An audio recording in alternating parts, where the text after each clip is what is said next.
All right, welcome everybody. We are going live for today's game. We have the Mets taking on the Chicago White Sox. Mets come in obviously at 32 and 21. They're 2 games back in the East from the Phillies. The Phillies are off today. Um, the White Sox come in, one of the worst teams in baseball, 17 and 36. Just not a very good team. Last in most offensive categories, or at least close to the bottom in most offensive categories. Pitching not so great. I think they're 20th or below in a lot of categories. So overall, just not a very good team. And this is a team that I think the Mets struggle with sometimes. They seem to play down to their competition. Um, Wanted to go live for this one. Going to be doing that more going forward. It's just it's hard to pick a game, you know. I was going to go live the other night, the first Dodger game. I'm really happy I didn't because it obviously ended up being a marathon, and I would have been live for 6 hours, and it was pretty, not a great one to go live for. So happy I didn't. If you look at the White Sox overall stats leaders so far, you have Lennon Sosa at 283. He's their leader in batting average. Miguel Vargas leads with 7 home runs. He also has 23 RBIs. He leads in OPS with a 734. They're really their star player, Luis Robert. He has not been good this year. He's hitting 190 with a 588 OPS. I mean, he's got 20 stolen bases, which is pretty good for this time of year, but that's really all he's done. He just hasn't gotten on base, hasn't done a great job. Um, Today's pitching matchup, you have Adrian Hauser, who we all know and had some issues with last year for the Mets. He was a trade that we got him along with Tyrone Taylor in that trade from Milwaukee. Tyrone Taylor's been the guy who's stuck. Hauser was kind of the guy we thought was going to be the main guy in that deal, and he ended up not being that. So, yeah, but he's only pitched 1 game this year. He went 6 innings in his only start, gave up a couple runs. I'm sorry, he gave up no runs, I believe. But he's last year with the Mets, he was 1-5, 5.84 ERA. You know how it was. He just wasn't very good. Just was terrible last year. Ended up losing his starting spot really early, going to the bullpen, and still struggled there. And he's going up against Clay Holmes, 5-3, 3.13 ERA. He's looked really good at times, and at other times he's really struggled with his command. And he's been giving up some home runs recently. Early in the season, he was not giving up any home runs, and in his last couple of starts, they've really started to pile up a little bit. The last time he pitched was that Red Sox game that the Mets lost 2-0, and the only marks on his day were 2 solo home runs. So obviously the home run, he needs to keep the ball in the park, especially being a ground ball pitcher.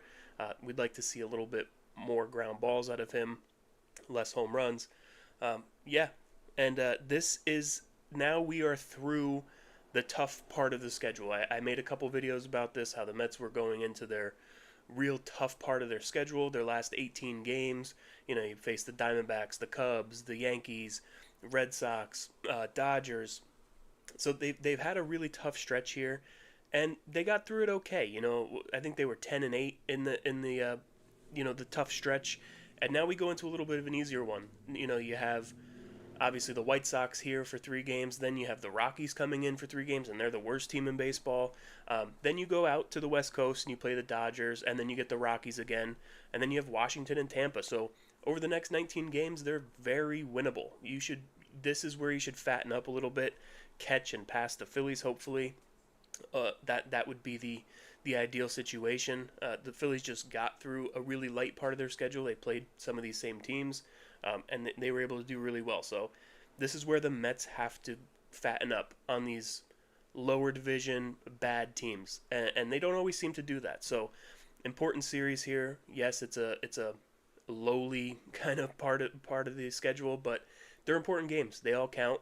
And the Mets offense has been a little bit better the last few games, but they're still struggling in some ways. It was nice to see Pete Alonso finally get a home run last night. thanks. But anyway, I love to see Michael K. Sorry, I just looked at your comment and saw Michael K. Yeah, Michael K is one of my least favorite people on the planet. Um, but yeah, seeing Alonso hit the home run yesterday, it was his second longest non-home run streak in his career at 16 games. So maybe their offense starts to get it going. We've seen Soto kind of have some big games, some big moments, and then really struggle at times still.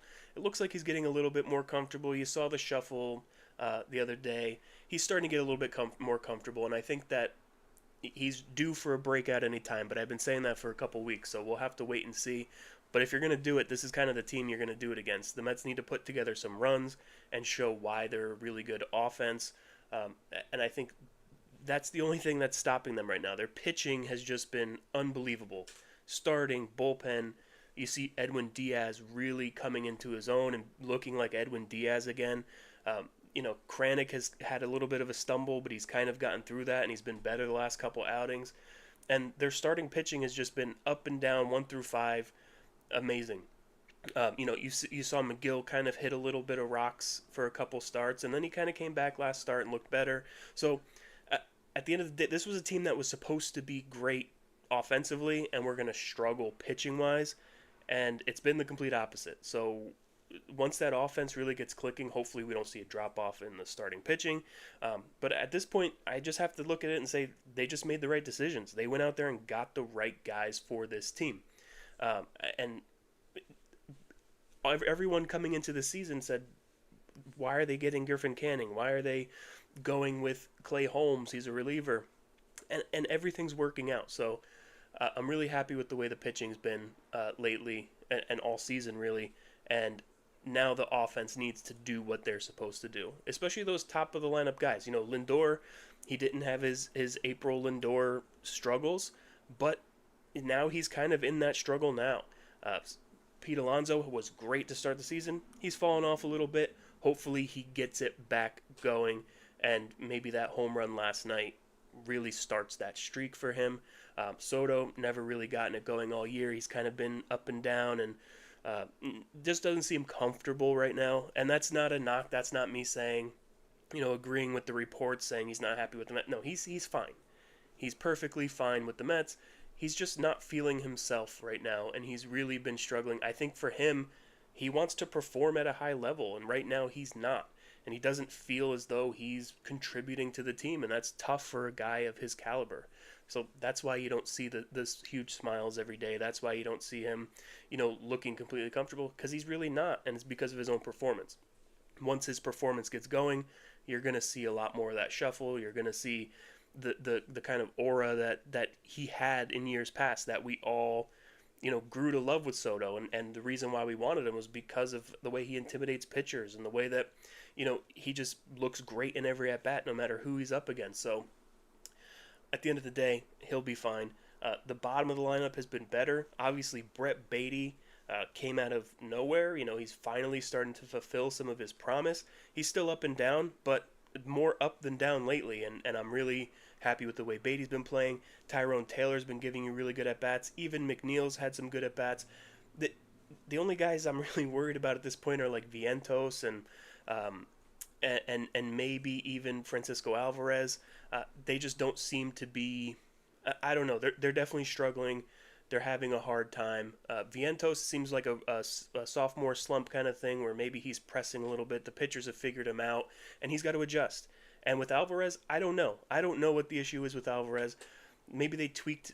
They tried to change his swing too much. Try to turn him more into an average hitter than a power hitter. He's a power hitter, and he should be hitting home runs, and he's just not. We haven't seen any power for really a couple years from him.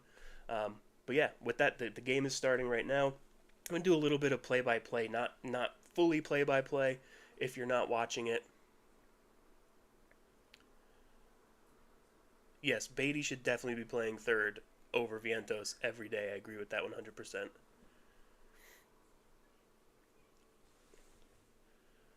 Clay Holmes got a little bit of a generous call there, but it is 1-1 right now. It should probably be 2-0 at this point, but he got the benefit of the call. But 1-1 from Holmes. As long as he keeps his control, he's usually fine and keeps the ball in the yard. All right, that one was way inside, so now it's 2-1. I might be way off on my stream here for some reason, but I'm just telling you as I see it. You might be ahead of me on your stream. You might be seeing it before I do.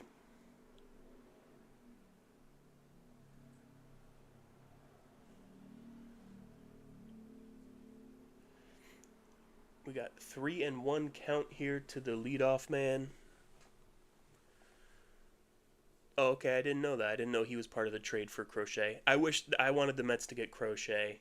I think he's a kind of a superstar in the making. But I noticed Crochet. He just doesn't pitch deep into games. He's pitching 4 or 5 innings, and I saw the other night when they took him out early. It was you know Dave Roberts said we have to protect you and whatever. But at some point, you just have to kind of let the guy pitch and see what he can do. Full count here to the leadoff batter. Yeah, I'm curious what you guys think about what Alvarez's issue has been. I just I don't know what's going on with Alvarez right now.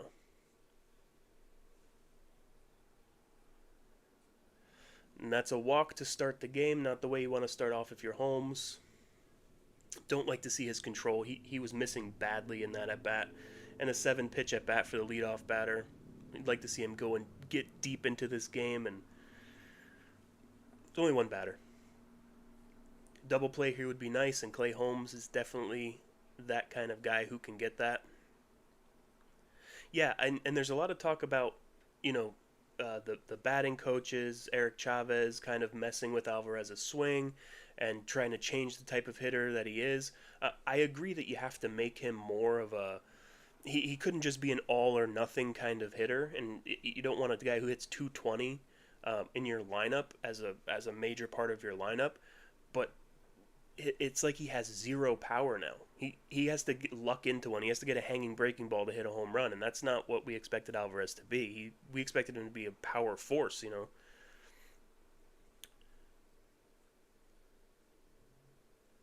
We got Talkman up here against Holmes. It is an 0-1 count, 0-2. Swing and miss by Talkman. Talkman's a guy who's been around Yankees, Cubs. He's been around for a while now.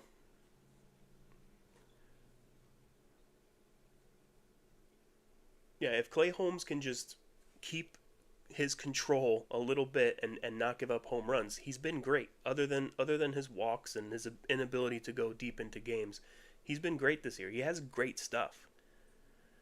1-2 on Talkman now. Yeah, and I'm not generally someone who's like, oh, the batting coaches ruin guys or whatever. But with Alvarez, it seems like that's a thing. Like he just doesn't. He looks like a shell of himself. I know he's had some injuries, and maybe that's a part of it. But he just has not been good. Vientos too. Vientos, he hits the weakest ground balls I've ever seen. And that's always been a thing. Even last year, you saw Vientos hitting a lot of weak ground balls, but then he was hitting some out of the park too. So, I don't know. Vientos seems more of a sophomore slump thing. Alvarez just might not be who we thought he was going to be. Or he needs to go back to doing what worked for him. Now 2-2 on Talkman. Holmes does not have great control. You can tell already. He's not.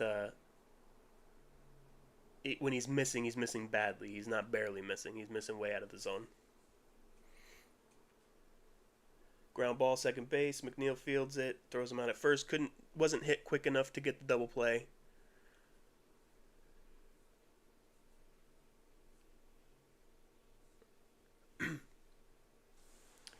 So, first out of the game, 13 pitches in for Clay Holmes. Obviously, that ball was definitely hit too slowly to get two, but got the out first out of the game.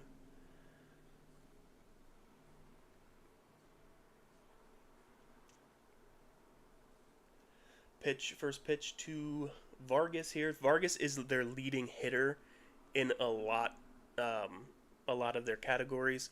He's leading in home runs, RBIs, OPS, and he's been their best hitter all year. So This is a guy that you have to focus on getting out in this series. They don't have much offensively. If you can get this guy out, you're probably going to do pretty well.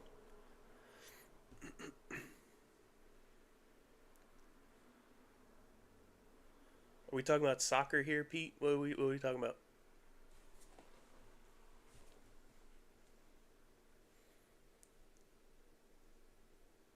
And the reason American football is called football is because when it first started, it was mostly a game with kicking. Kicking was a much bigger part of the game, and that's why it's called football, I believe.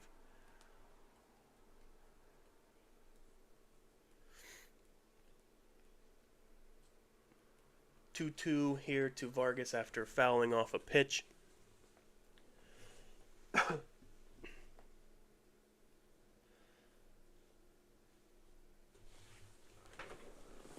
All right, mate.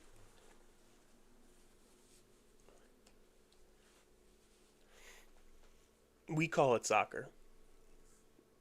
You don't have to, but that's what we call it. Soccer just never really caught on here. Football, whatever you want to call it. It never caught on. I don't see it really catching on. It's just not a big thing here. Some people play it, and some people really are like it or into it.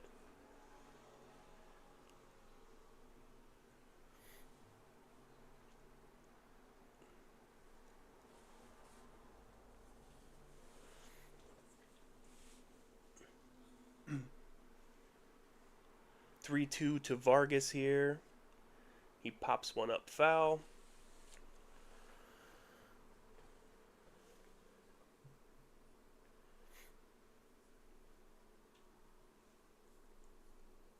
Yeah, Clay Holmes just does not look comfortable. Yeah, no, and there's nothing wrong with soccer. I enjoy soccer. When the World Cup comes along, I enjoy watching it. It's just never really caught on here.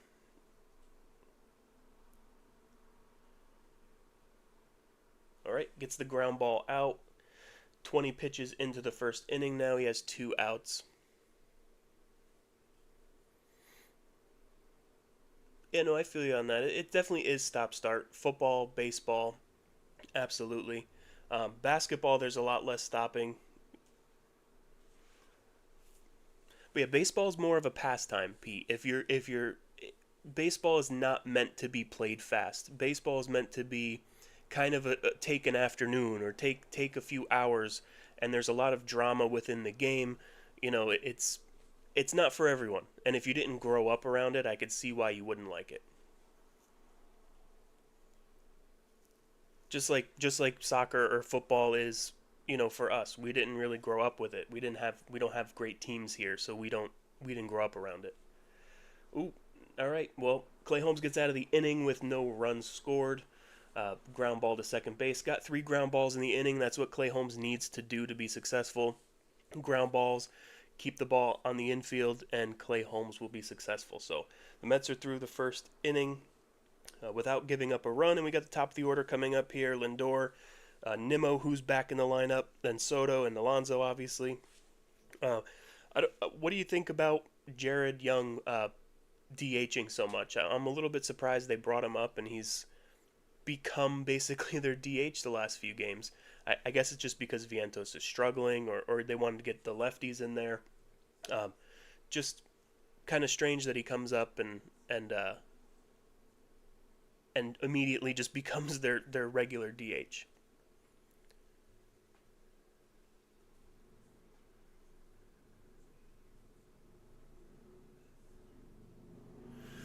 Yeah, Jared Young is definitely a exit velo monster, and he's been really good in the minors this year. I think the last time I checked, I haven't checked in a few weeks, but yeah, he's hitting the ball hard. It's a lot like Soto, where he's just hitting the ball hard, but it's going right at someone. But yeah, I like Jared Jones. I know he's a guy who's spent some time in the majors before, and he played in Korea, I believe, last year. I hope so. I hope Jared Young hits a home run. That would be nice. I just hope the Mets score some runs. This is a low level team that they should score on, and they should beat pretty easily. Now, obviously, I know you're not going to win every game, even against teams that you're supposed to, but I just want to see them score some runs. I need a blowout. I need them to score 7, 8, 9 runs today. That would be wonderful.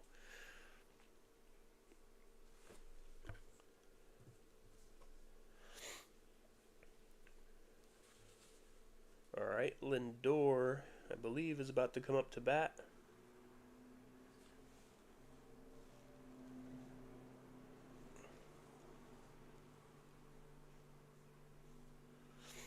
Showing the lineup now. Lindor, Nimmo, Soto, Alonso, Young, Beatty. I like Beatty getting moved up in the order too. He's been hitting well.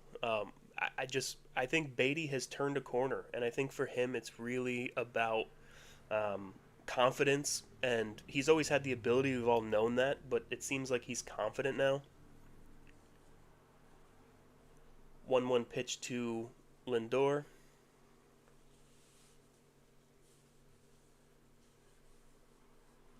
What's the hate, Pete? I don't hate you. And it's definitely more than one country that plays baseball. Japan is huge in baseball. Every Latin America country is for baseball.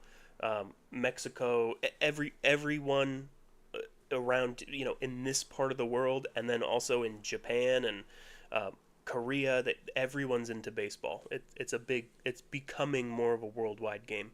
Maybe not in Europe, but definitely in the Asian countries and this part of the world. Lindor, I didn't see exactly what happened there. I think he grounded out. Nimmo up to bat now, 0-1 count. Nimmo, good to get him back in the lineup, though. I just need to see him do something. Um, he's been so off this year. He's another guy who I think they've tried to really turn into a power hitter, since he's not the same type of speed threat anymore, or he doesn't. They don't necessarily want him getting as much walks, I guess, because he's just not a threat on the bases, because he's more of an average speed type player now. But I just I'd like to see the old Nimmo back a little bit, get on base, maybe score some runs, maybe not try to hit home runs. I think that's, at the end of the day, maybe a mix. I don't know. It's he hasn't been the same for a couple years now. His batting average has been very very low. On base percentage has definitely come down. Not what you want to see. 2-2 count on Nimmo. Yeah, exactly. But baseball's definitely becoming a little bit more worldwide at this point. Full count on Nimmo here. 3-2. One out. Just want to see Nimmo do something. Nimmo's contract right now looks pretty bad. We have him for another 5 years at $20 million a year. If he's going to continue to be this type of player, that contract is going to age very poorly as he fouls one back into the seats.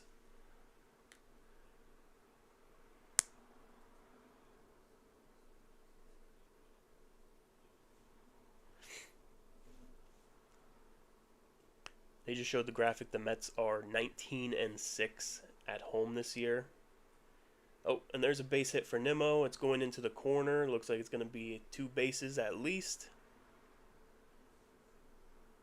Yep, double for Nimmo with 1 out here in the bottom of the first, with Soto coming to the plate. Nice. That's vintage Nimmo, hitting the ball down the line. When him and McNeil are kind of doing that, that's what you'd like to see out of them. I think they're definitely they're more doubles kind of power guys. It's nice to see Nimmo get that ball down the line there. And this is what they should do. I mean, we're facing Hauser. He's not a good player. He's not a good pitcher.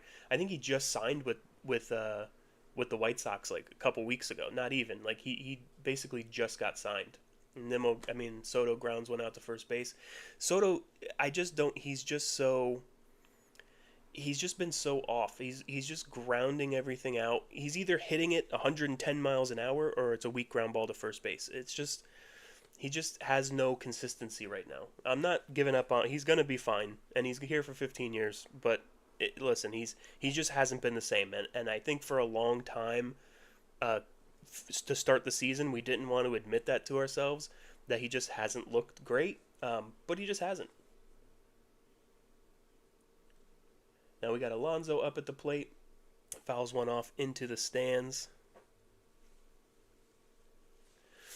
And Alonso hitting the home run. When Pete hits home runs, he usually hits them in bunches. So I'm expecting maybe a little hot streak here for Pete.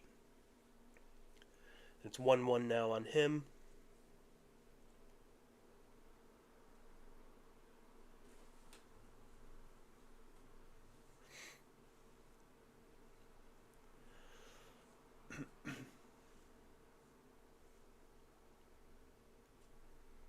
weak ground ball to second base, and that's an easy play. And the Mets do not score in the first.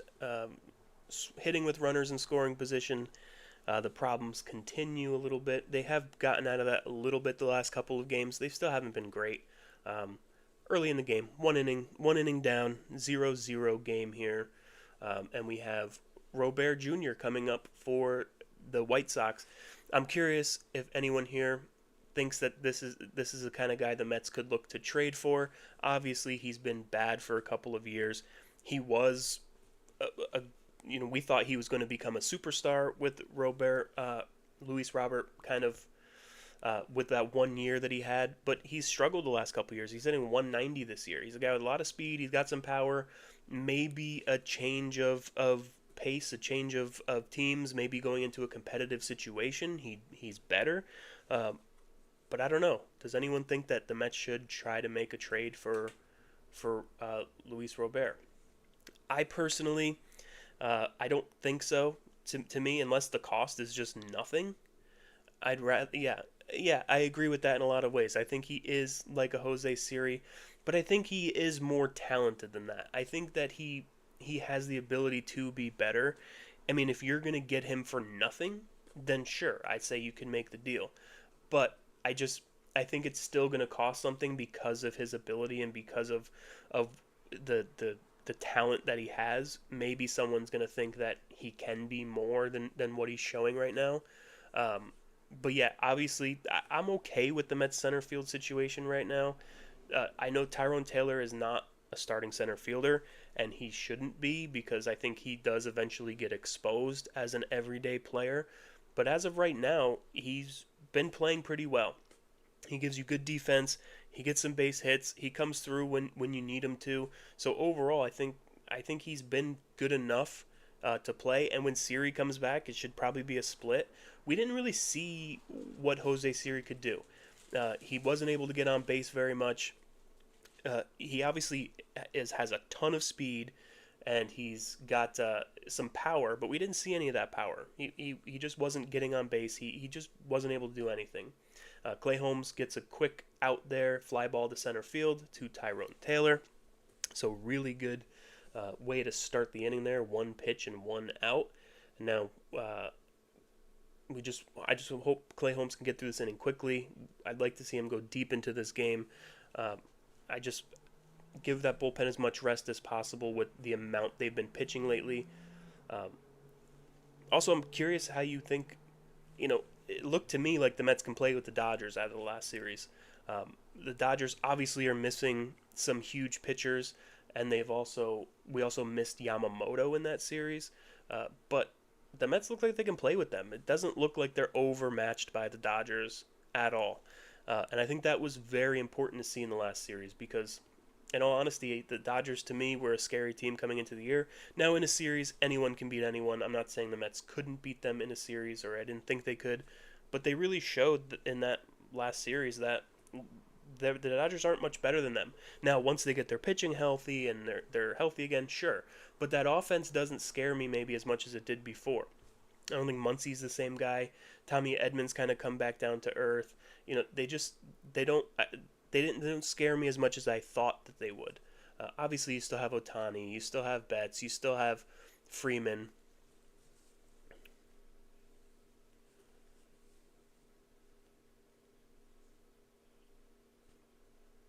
Hmm. That Taylor throw was obviously beautiful. The Dodgers series, I wasn't as intense on that series because I was watching the Knicks game too. So I did watch the games, but I was kind of watching it with one eye most of the time because I was in and out kind of watching the Knicks games as well because there was two Knicks games going on in that series. But yeah, it was. Listen, if you're able to get good defense, which the Mets have struggled with all year, it seems. And Nimmo's definitely lost a step out in left field. He's not the same fielder that he was. And Clay Holmes gets the strikeout there. Two down, quickly two down here in the second. But if you can get good defense, and that starts with playing Beatty over Vientos at third. Vientos should be in the lineup and DH a lot of the times. But Beatty playing third, and Lindor to me has just not been the same defensively this year. He seems to be just booting a lot of balls that he never did before, or not making the correct throw. And there's another quick ground out to McNeil, and he gets the out, and Clay Holmes gets a nice quick. I think that was like less than a 10 pitch inning, so really good there. Really good work for Clay Holmes. Um, yeah, really nice inning there. Yeah, I agree in some ways Beatty over Vientos. I think Vientos you need for his power. And for the Mets to reach where they want to reach, if the Mets want to win a World Series this year, Vientos has to start showing some of that power, and he just hasn't so far this year. But yes, Beatty overall has the ability to be a much better hitter than Vientos. Beatty has the I don't think Beatty's a star, but I think Beatty can be a very good, a 275, 280 hitter with 25 to 30 home runs and, be that type of hitter. Vientos, I think, is probably a 240 or 250 hitter at best, but has the ability to hit 35 or 40 home runs in a good season. So I almost think of Vientos like a Lucas Duda type or something like that, where he's going to hit a lot of home runs, but he's not necessarily going to be a great hitter. And those guys don't always last very long. And he's got to play better defense, or just be a DH. So I think that's going to be um, a big discussion with Met fans: who's better, Beatty, Vientos. I think there's room for both, because with the DH, you have a spot for Vientos. And I know you don't want to necessarily just make a 25-year-old kid a permanent DH, but you have to maybe be a little honest with yourself and realize he doesn't have a glove that plays in the major leagues. I think he could, um, maybe he can turn into, with enough work, a first baseman. Maybe if Pete has this crazy season and the Mets decide they're not going to re-sign him, maybe Vientos moves over to first base. I hope that's not the case, but that's probably his future, either a first base or DH kind of guy. So I just don't see him sticking at third base, and I think Beatty ends up being your future third baseman. And with Acuna, I go back and forth with him so much. Acuna is the type of guy who obviously can change a game with his speed, and he's a great defender. I just don't know that he's ever really going to hit enough. I think he might be a super utility kind of guy, but I do want to give him a chance, because I think that he has the ability. He has something that the Mets don't have on this team, and that is speed and athleticism. They don't have a ton of that. So I would definitely like to see, big. I would like to see more playing time for Acuna, but Jeff's been hitting pretty well, and he's been playing pretty well, so I don't know how you really do that at this point. Acuna, it kind of doesn't have a spot, and if he's not going to be playing, I think he should be in the minors playing every day. 1-1 count here to Jared Young. Hopefully, we can see him turn that exit velo into something here. It's going to be 2-1 on him as he checks his swing. They check over at third base. He does not go. I've been seeing that a lot too. The umpires have been quick to call those swings lately. It's been really bad. Especially the Acuna had like two of them the other day, where they checked his swing and said he went, and he clearly didn't on either one. I know there's no technical rule for that. There's no it's all umpire discretion, but they've been really bad on those calls the last this season really. 3-2 full count here to Taylor.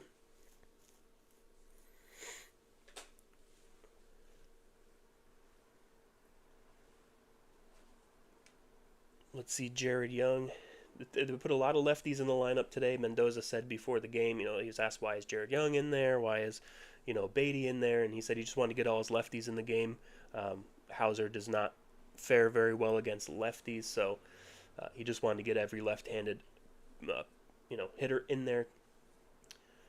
But Hauser, 20 pitches with no outs here in the second. He's a guy you could probably knock out of the game early on. The White Sox don't have much in terms of bullpen help anyway. This is just, they're not a good team. So it's almost like it doesn't matter. Most teams you're trying to get into that bullpen or whatever. It doesn't really matter with the White Sox. They don't really have much there. Still a full count on Jared Young.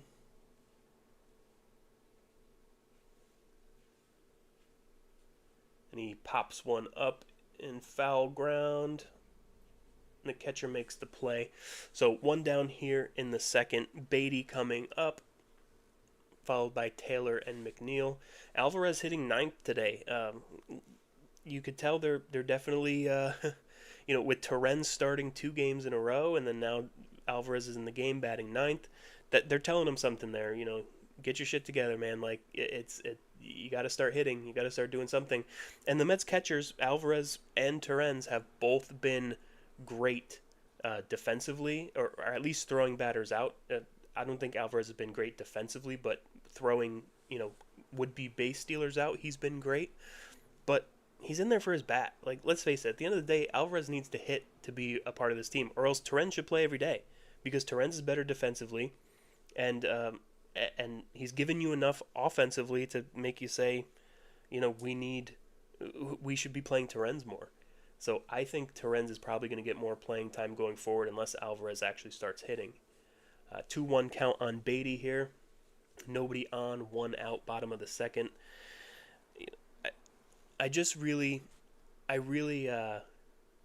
This happens to the Mets, and I hope this isn't the case today.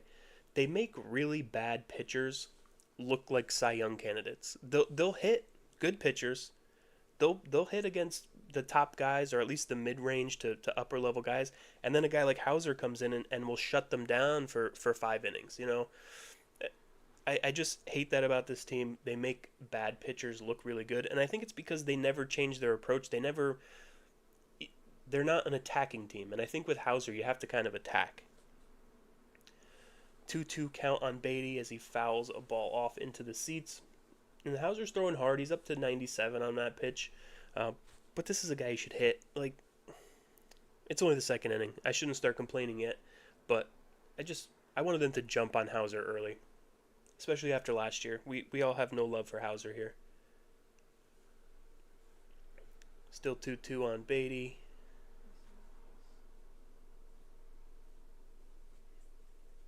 Now it's 3-2 with the ball up high. Yeah, and I hate that I'm so down on Alvarez, to be honest with you. I was an Alvarez guy, and I love his energy and everything he brings to the game and the way he deals with the pitching staff and everything, but he's just been really bad. And Beatty strikes out looking. A lot of strikeout lookings for this team. I think they guess too much. I think the Mets go into every at-bat looking for a specific pitch, and when they don't get it, they just don't swing. It's not been it's not a great. That's why I think when people call for the firings of Chavez and Barnes, I don't necessarily disagree with it, even though that's not something I normally care about. But their approach doesn't seem to be very good. They're up there guessing too much, and sometimes it works and sometimes it doesn't. Most of the time it doesn't. 1-1 on Taylor, and I like Taylor. I think Taylor has been a good fill-in, but eventually they need a real center fielder who could play every day, just because eventually Taylor's not a guy who's going to play well if he has to play every day. Still probably prefer him over Siri, though, even though Siri does provide you a little more power and speed threat. Terrible swing, 1-2 now. That was a pitch basically in the dirt.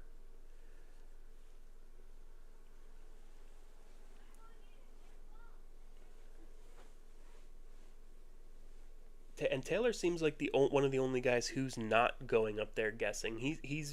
Him and McNeil, to me, seem like guys who go up there and are just ready to hit any good pitch they see. Everyone else, even the top guys, they're all up there guessing. I just don't really love that approach. They're looking for the fastball down the middle, or they're looking for the breaking ball. Taylor fouls one off his hands, basically, there. 2-2 still on Taylor.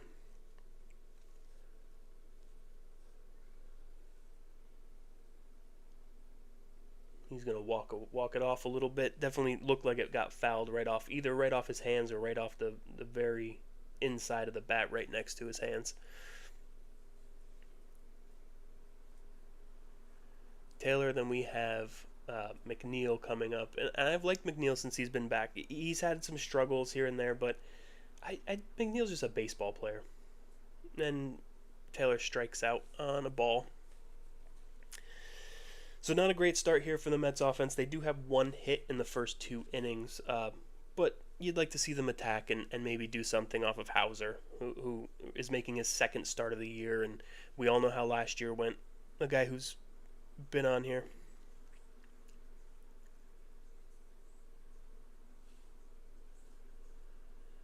Yeah, Taylor and McNeil have been pulling the ball, definitely, because I think they're up there attacking. They're not up there looking for a specific pitch or trying to go. I think sometimes, especially with Lindor and Alonso too so far this year, they've been looking for that outside pitch and trying to go the other way, which I think was good for Alonso to start the season. Because I think sometimes when Alonso starts to struggle, it's because he's pulling so much. But now it's almost like something to get you comfortable and get you involved and maybe help your swing a little bit to try to go the other way. Maybe it gets you out of a slump. But if you're feeling right and you're feeling good, those good hitters are pulling the ball. And those guys who hit home runs, especially whether it's Soto or Alonso, yeah, you want to use the other field too, but those guys should be pulling the ball and hitting them out, not just going the other way and being a slap hitter. McNeil can be a slap hitter. That's what he does. Taylor can be a slap hitter. Acuna can be a slap hitter. But those guys who are you count on to be your real power guys, they should be pulling the ball a little bit. Not be dead pull, not only pull, but that's how you get most of your home runs in the major leagues. You're pulling the ball. There's not a lot of guys who are hitting the ball the other way out of the park, especially in Citi Field, a little bit bigger. It's just I don't know. I just struggle with their approach, and I don't know what that is. Listen, I'm not a hitting coach. I don't know what they're telling guys to go up there and do. I'm not saying that I have the answers. I'm just saying that they don't have the answers right now, and maybe it's time for a new voice in there to kind of to figure that out. They're too good to be that bad with runners in scoring position and all that, and I think it'll all even out and they'll be better going forward. But it's an approach thing at this point. Clay Holmes starts out the at bat 0-2 here on the leadoff hitter for the White Sox. So far, no hits for the White Sox. He's given up a walk, so he's only one over the minimum at this point. And if Clay Holmes can do this, and I mean, listen, Clay Holmes should not give up anything to the White Sox. He just really shouldn't. They're just not a good offensive team. With Clay Holmes' stuff, you think he could dominate a lineup like this. If you can't dominate this lineup, I don't know who you're dominating. It's baseball. Anything can happen any day. But, yeah, he's been what I thought he would be so far. Other than that first inning where he didn't really have his control, he's now starting to settle in. He's gotten his ground balls. He's gotten a strikeout. He's starting to look like he's in complete control of this game right now. Hopefully that continues, because that can all change in a second.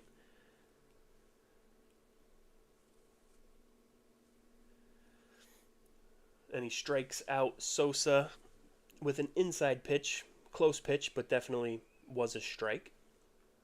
Wouldn't have been one that he would have been able to do much with, but definitely a strike there. So yeah, Clay Holmes is doing what he needs to do. He's limiting walks, keeping the ball in the ballpark, getting ground balls and strikeouts. That's what he needs to do. And we got Rojas up here for the White Sox. Batting 149 on the season so far, so another guy who's clearly struggling. Listen, the White Sox are just not a good team. Rojas, I believe he's the guy, he played for the Marlins for a few years, right? He always kind of killed the Mets when he was on the Marlins. If he's the same Rojas I'm thinking of, let me know.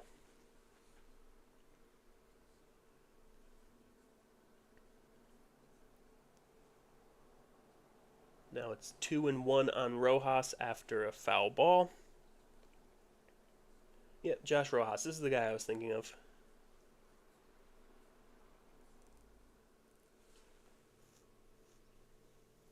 So he's kind of made his rounds a little bit here. 3-1 now on Rojas. Ball in the dirt. Basically hit off the plate.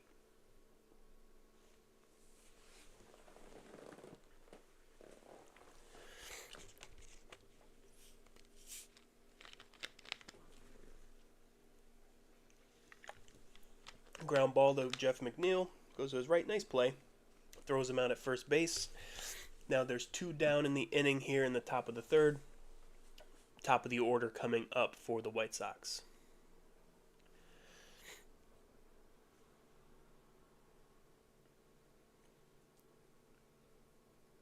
It was a pretty nice play by McNeil. Kind of caught it in the heel of his glove. And McNeil is definitely underrated defensively. He's a guy who could play multiple positions. He does a great job. No matter where you put him, he might not be an all-star level defender anywhere, but he's definitely a serviceable kind of guy everywhere you put him. Even playing some center field this year, I mean, I'm surprised at kind of how well he's played there. He's made the plays he needed to play to make. He obviously, there's a couple that maybe he didn't have the range to get to, and it was that kind of play, that strange one.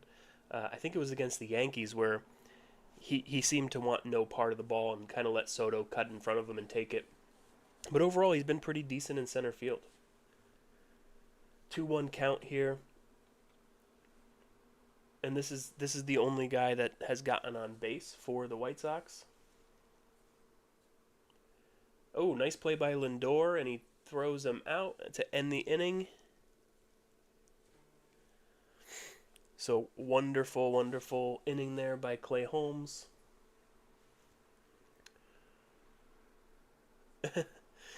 Yeah, no, listen, Michael K to me, like, I've never been a K fan. Listen, I was always a WFAN guy, and you could say what you want about Francesa, but he could never beat Francesa. And I think the problem with Michael K is he's turned into basically a worse version of Mike Francesa. He's a narcissist.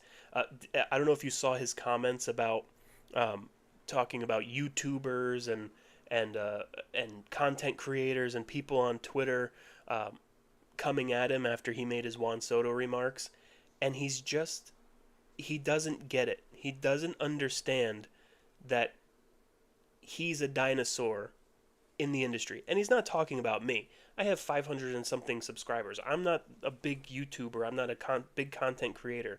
I'm just doing this because I enjoy doing it. But a guy he's going after people like Wardy and people who have, actual Twitter followers, and they're really the new media. Those guys are the new media. And yeah, he called everyone fleas, right? Because he doesn't understand that the new way of doing things is kind of building your own audience through social media, through, creating your own content, not being hired by ESPN Radio or the Yankees. Like, yes, he deserves everything he got. He broadcast for the Yankees. He's had a long career. And Michael K, is he talented? Sure, I guess, if you like that kind of content. I'm never going to be as big as Michael K. I'll just flat out say that. But the fact that he says, you fleas can't bother me, and I laugh at it and whatever, well, obviously you had a huge part of your show dedicated to it. So obviously it bothered you, or else you wouldn't have talked about it. He's the biggest narcissist I've ever seen. You talk about, the same thing happened to Howard Stern maybe 10 years ago or 15 years ago, where he basically called out podcasts and said that anyone doing a podcast is a loser. They're just sitting in their basement talking into a microphone, and that the real way to do it was how he did it, where he went out and built an audience, and now he could start a podcast because people would pay for it. Well, he was completely wrong about that, because the biggest person in media right now is like Joe Rogan and guys like that who are podcasters. Radio doesn't mean anything anymore. It's the most ridiculous concept, but these guys are old and don't really, and I'm not saying old in terms of like age. I don't care about his age. The old way of thinking. They have this way that the only way to do it is the way that they did it, and nobody else should have an opinion because they've accomplished all this. It's dinosaur behavior. It's dinosaur thinking, and it's really he's just a miserable kind of guy, and you could tell. And he's really insecure. And he hates that other people have a voice and can call him out. And that's really my thoughts on Michael K. He's just a dinosaur of the industry, and he doesn't get where it's moving. He could not go out and build an audience the way like someone like Wardy has, right? And I used to watch Wardy before I started my own thing. I used to watch guys like Wardy and things like that all the time because I enjoyed their content. I didn't listen to Michael K. I didn't even listen to WFAN anymore. Two quick outs here for the Mets in the bottom of the third. We have Lindor up at the plate, 0-1 count, 0-2. Lindor's definitely been struggling here. He not that he's he's slumping a little bit here. He's still getting his base hits here and there, but he just hasn't looked the same at the plate. 0-2 after a foul ball, fouled it straight back.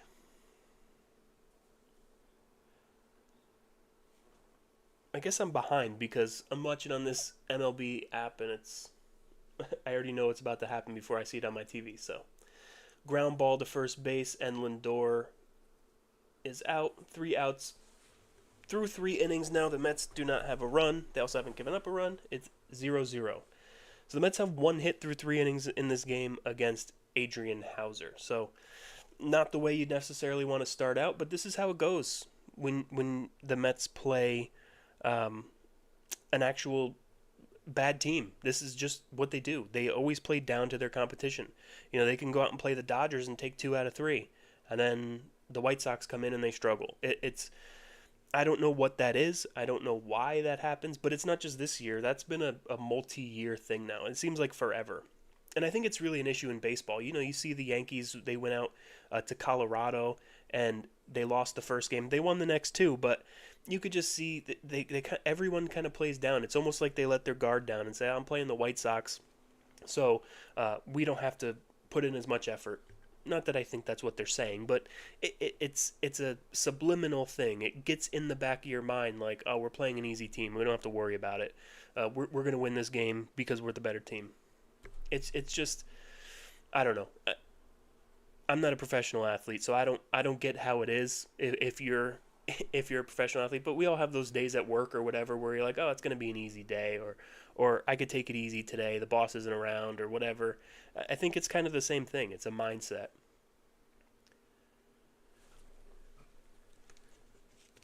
Yeah, I don't understand why we're not doing this. Anything against Hauser right here. Hauser couldn't get anyone out for us last year. So he's hurting us 2 years in a row. I still have faith the Mets will be fine in this game. I think, listen, even if you lose a game, you have to take a minimum of 2 out of 3 in this series. You just have to, because if you lose a series to the White Sox after just beating the Dodgers, that's just a joke at that point. This is a team that you should beat in your sleep, even if they do have the mentality of this is an easy series, we should win it, no problem. You still have to win the games, even if you're sleepwalking through it. The same way against the Pirates. Before they started kind of their tougher part of the schedule, they barely did anything against the Pirates, but they were able to win 2 out of the 3 because the Pirates are just that bad. And the White Sox are probably worse, so you have to take a minimum of 2 or 3, but I would love a sweep in this series. Clay Holmes gets behind the first batter, 1-0, now 2-0.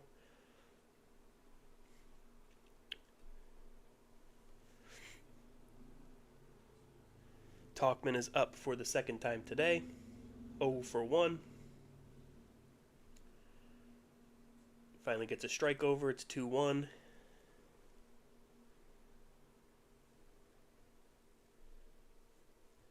Yeah, I agree. We definitely need a good homestand here. And the Mets play well at home. The Mets do. And you have the White Sox and the Rockies. I mean, honestly, you should win. You should be 6-0 in those games. Honestly, you should. Now, will I accept a loss? Sure. I'll take a loss. Because you have 6 games here, and then you go back out to the West Coast to go play the Dodgers. And you were able to take care of the Dodgers, not easily, but you took 2 out of 3 against the Dodgers in Citi Field. You're going out to LA, it's a whole nother ballgame. They're just better at home, just like the Mets are better at home. So you could easily lose 2 out of 3. You could get swept in that series. Who knows? That's a tough series to go out and play the Dodgers.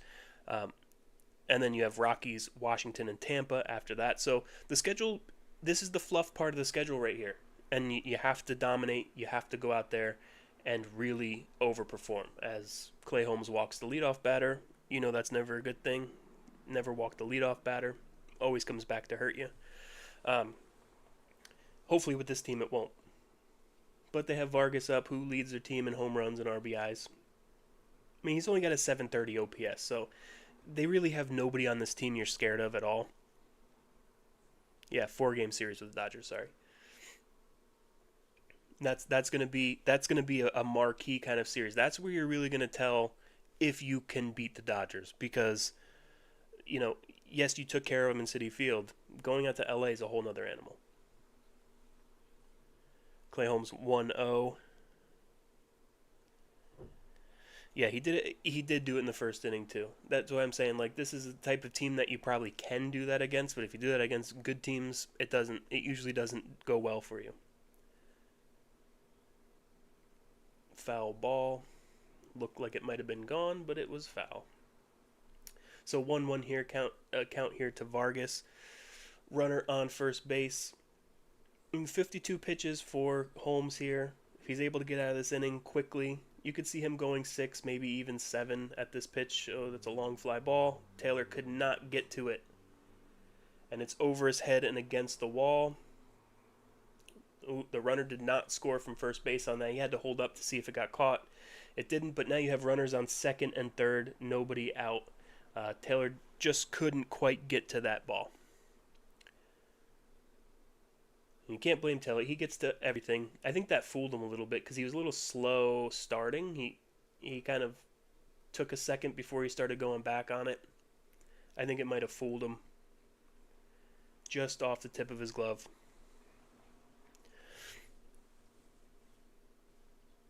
I mean, Taylor's been great defensively this year.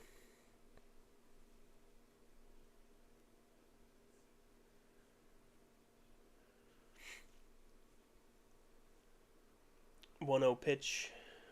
1-0 now to Benintendi. I don't know what happened to Benintendi, man. He was such a good prospect, and he had a couple really good years, and then he's just really fallen off. I know there was talk that even this offseason that the Mets might be interested, not in Benintendi, but maybe in getting Robert, or maybe in Crochet talks before he got traded. There's a long fly ball to left at Nimmo Fields. Run will come in to score on a sac fly. Now there is one out runner on second base. The Mets had a kind of an advantage because they could take on Benintendi's contract, maybe in Crochet talks. I would have loved that. I didn't want Benintendi, but to get Crochet and maybe have to give up less, capital, that would have been a nice move, I think, for the Mets to make. But not going to happen now. Crochet is a Red Sox. I would have loved Crochet. What do you think about Skeens? I know it's kind of crazy to think that he would ever get traded, but I know there was some talk. Oh, and there was a little run down there. They get the runner at third base trying to advance on a ground ball. So now there's two out, and Robert's on first base. So I'm curious to know what you guys think about possibly a Skeens trade. I don't think the Mets would be involved in that necessarily, because the Mets just don't go high-end pitching like that. I mean, I know he has like 5 more years of control or whatever it is, but do you think that Skeens will actually be traded, or it'll be closer to when he's a free agent? Yeah, I worry about that with Skeens too, just because he throws so hard. He's just the kind of guy who I don't know that you can trust to really ever be fully healthy for a long period of time. He's not the kind of guy I'd give a long contract to. I mean, we saw it with DeGrom, right? Nobody throws harder than DeGrom as a starting pitcher, and 2 Tommy John surgeries, and he's looking pretty good so far this year. But DeGrom is an example of the type of guy that you don't want to give a long contract to. The Mets were smart. Listen, I was mad that the Mets let DeGrom walk, but I understood it, and you see it now.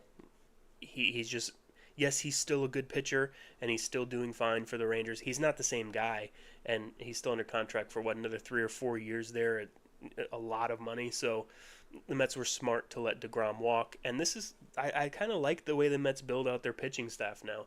You don't necessarily love it in the offseason when you look at it and say, you're getting Clay Holmes. They just called a balk, I guess, on Clay Holmes. So Robert goes to second base. And it's a 1-0 count here. Yeah, I like the way that the Mets do it.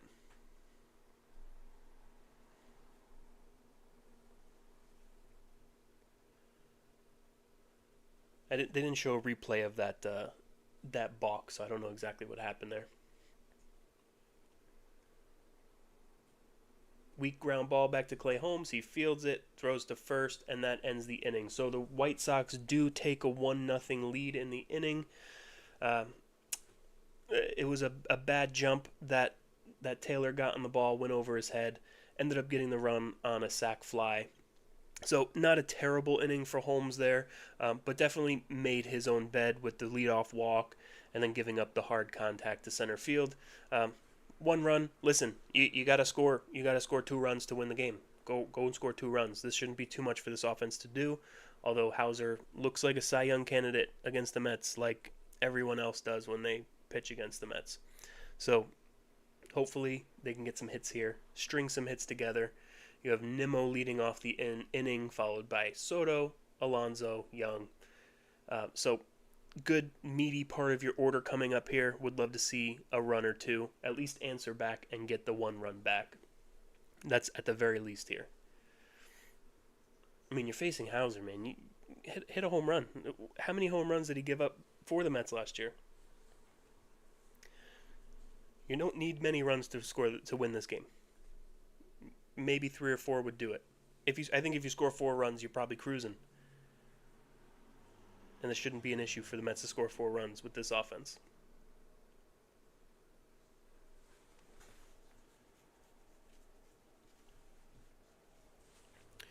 Yeah, and there's been a lot of stuff going around about, we're getting kind of close to start talking about trades and trade deadline kind of stuff. And I'm just wondering, what do you think the Mets' biggest need is right now? Obviously, we talked about center field, maybe a starting center fielder.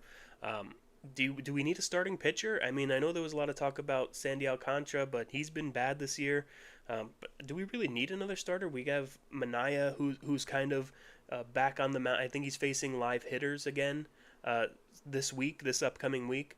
And then you have Montas on his way back. He already had a rehab assignment. So, I mean, I think as starting pitching wise, we might be pretty set unless you can make a swing, swing for a big time pitcher. Do we really need that anymore? I don't know. Bullpen, I think, could be a big area of need going into that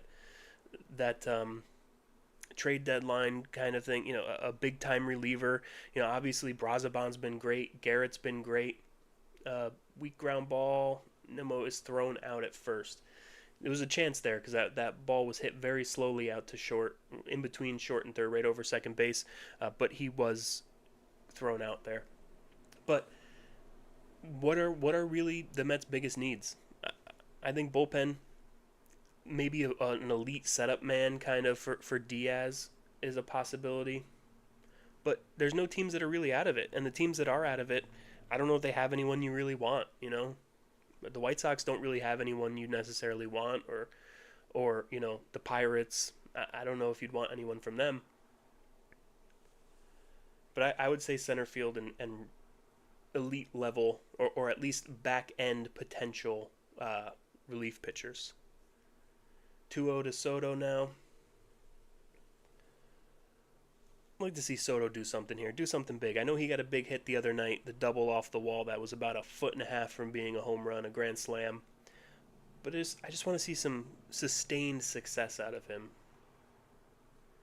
Fastball right down the middle, doesn't swing. 2-1. This is what I mean about looking for a specific pitch. That was a fastball pretty much right down the middle, and he doesn't offer at it. I don't love that approach. There's a fastball at the bottom of the zone, 2-2.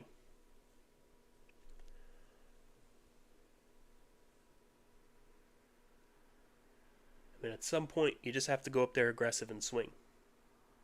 And Soto's the only guy I kind of give a little bit of leeway on that too, because he works such long at bats, and he really does look for the pitch that he wants to hit rather than swing at anything that's in the zone. But at some point, you just got to be aggressive, and he just hasn't been aggressive, and nobody really has. They're showing the probable starters for the rest of the series. We got McGill going tomorrow, and at Canning going the day after that. I think no matter who you're pitching against in this series, you have the upper hand.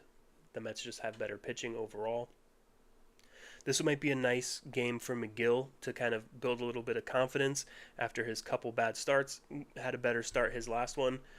Going against a team like the White Sox, you might have an opportunity there to really build off that success and gain a little confidence.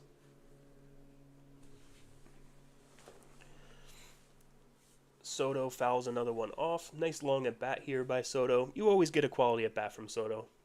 No matter what he does, you're at least getting a long at bat.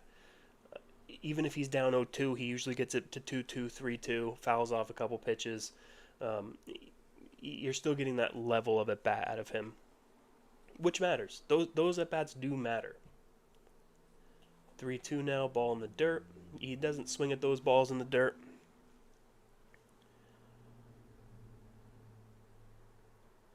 I've seen that with Soto now a couple of times. He goes up to the plate wearing sunglasses and then mid at bat takes them off and throws them.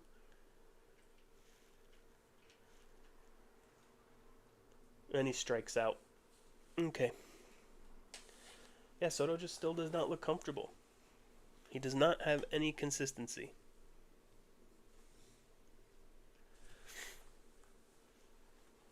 Now.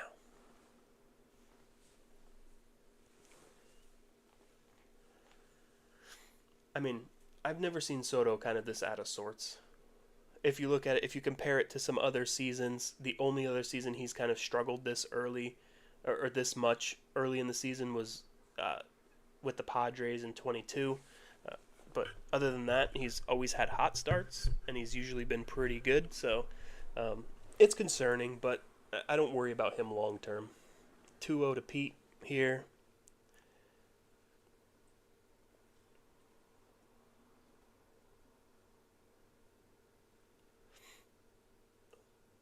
Is it like furry day at the park? What's going on? 3-0 to Pete. They keep showing all these people in costumes. I don't know what's going on.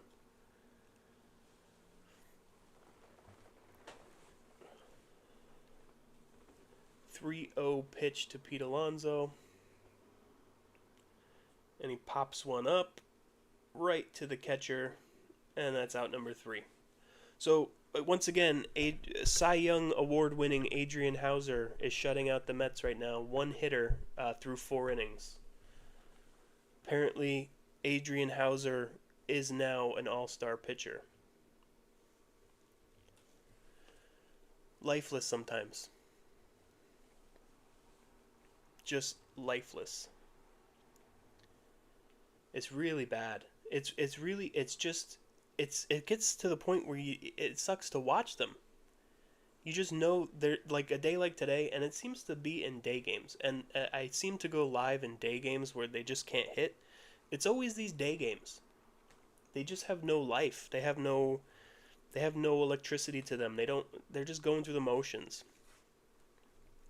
Oh, they'll come out of it, but it'll be the 8th inning. That's when they seem to start to hit for some reason. I mean, even that game against the Dodgers, the game 1 that ended up going 13 innings or whatever, they were terrible the whole game, and then they scored 3 runs in the 9th to tie it. Like, they just don't start hitting until they get into the bullpen or get into the 8th inning. And then it's like, then they feel some type of urgency and start hitting. It's an issue.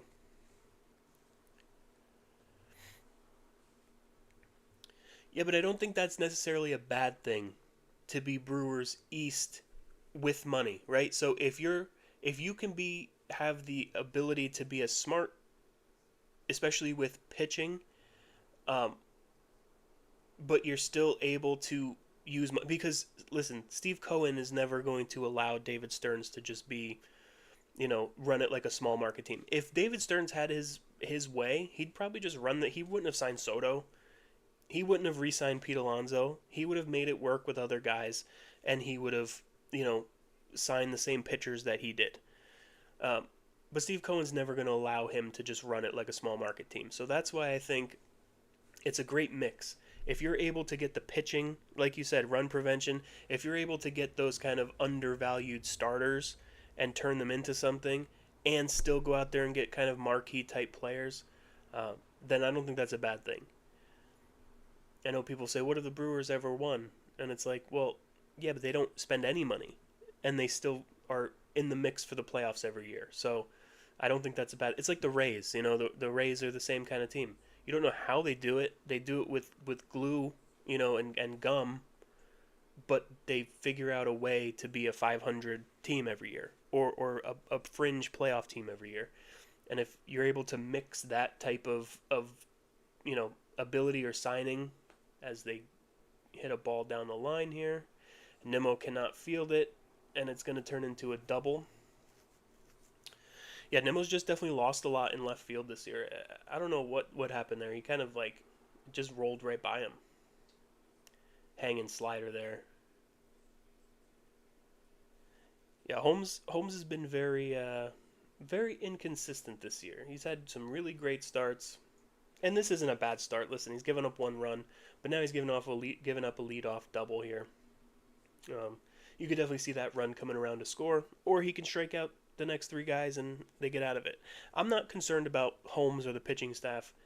It's really just the offense. The offense has been really just frustrating all year.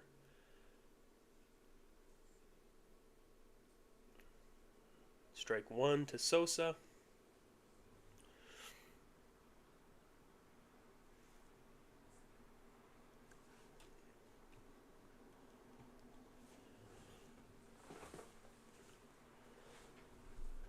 And I keep saying too, like you keep hearing people say, like, "Oh, wait till it warms up. The guys are going to start playing." But nice play by Beatty there.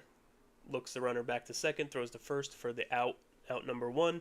Very good uh, at bat there. Very good, very good job by Clay Holmes to get the ground ball to third to hold that runner at second base. That's all you need to do there. You give up that double, that leadoff double. Hold him at second base. Don't let him get to third with less than two outs. They're interviewing Mike Piazza right now during the game. I'm not listening to the game just because I don't want to hear the audio in here. But yeah, I don't know what they're talking about, but they're talking about Mike Piazza. They're talking to him. I guess they're talking about Juan Soto because they keep showing Mike Piazza talking and then pointing the camera at Juan Soto. So they're talking something about Juan Soto. 1-1. And the media needs to stop with the narrative. I think it's making it so much worse for everyone involved by just continuing to talk about. You can talk about Soto's struggles. That's your job as a member of the media. That's your job to do that. But they keep bringing up that it's because the Yankees or he regrets his decision. That's where it becomes like you're just causing a problem. You're creating more of an issue that just isn't there. And I think that's what they need to stop talking about. And they're going to keep doing it because whatever, they want headline, they want people to click on their headlines. Like the article that came out the other day from SI.com, they were talking to Soto's 8 Scott Boras, and Boras said in the article there was going to be some level of regret no matter where Soto signed because of the teams that were involved in it. And then you saw it spread all over social media. He regrets his decision, even as his agent said it. As Clay Holmes gets a strikeout there, two down now in the inning. So after the leadoff double, the runner stranded at second still with two outs. Um, he said it was a complete nothing article. It was a complete clickbait article, basically where Scott Boras said no matter where he signed, there was going to be some regret because of the teams that were involved in it. So, and he mentioned the Red Sox, the Blue Jays, and the Dodgers. And he said, of course, there was always going to be some regret. And of course, everyone ran with that and said, see, he regrets it. Well, that's not what the article said at all. It was just a clickbait crap, just gossip thing. So it's they're creating this narrative and furthering the narrative. But Soto's not helping himself by not playing well and not looking all that happy. 1-1 now here for Holmes. Holmes is close to getting out of his inning. One more out, and that leadoff double will mean nothing. He's at 71 pitches, so as long as he gets this out here, he definitely will go 6, or at least start the 6th. And there's a nice ground ball to Lindor. Easy play. Throws him out. Inning over. So the leadoff double does nothing to hurt the Mets in this inning. They're still losing 1-0 to future Cy Young Award winner Adrian Hauser. Maybe we can get a hit off of this guy. They have one hit currently in this game.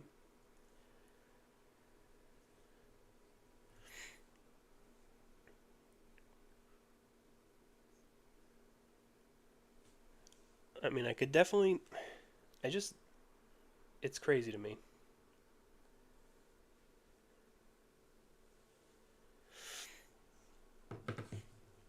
It's really just... I don't get it.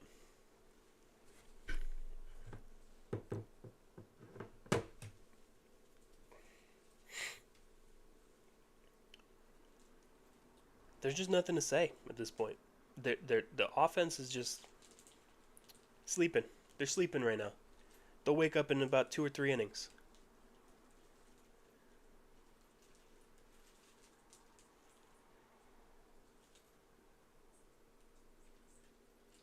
Luckily, they're playing a team that's probably not going to score very many runs. So sometimes they don't wake up till the 8th inning and they're already down 4 or 5 runs. I can't say that they won't be. That won't be the case here, but I don't think the White Sox are going to put up that many runs on the Mets pitching staff. But we'll see. Luckily for them, they're playing a bad team, just like with the Pirates a couple weeks ago, or last week, 2 weeks ago, whatever that was. I mean, it's almost like you can't even worry about it. You just have to understand that's what's going to happen because they always play better against the good teams. So, yes, they struggle against the bad teams, but then they play well against the good teams. So, I don't know. You just have to kind of expect it and know going in, like, hey, they're probably going to get 2 runs today and win 2-1, or they're going to score 1 run and lose 2-1.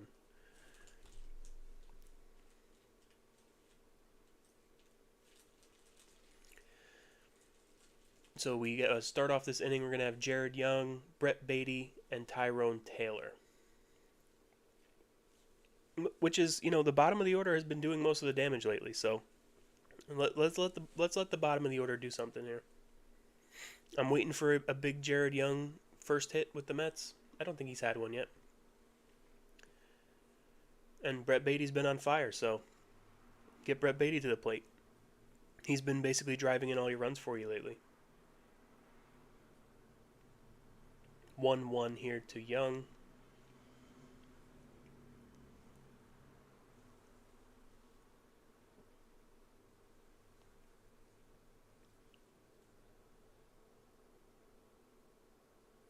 One, two, ball down. Yeah, you could tell Jared Young's aggressive because he hasn't been destroyed by the Mets, hitting staff yet. He's actually swinging the bat. 2-2 now to Young.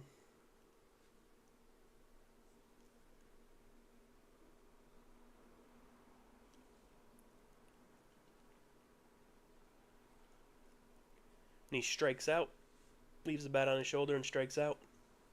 I mean, Hauser's not this nasty to just strike guys out looking. He's just not. Maybe this is his revenge game. Maybe he feels like he was wronged by the Mets or something.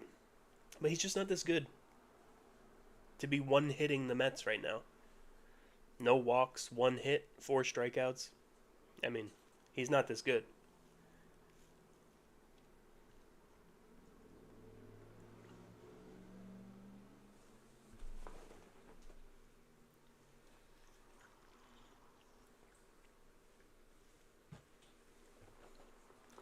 One to Beatty.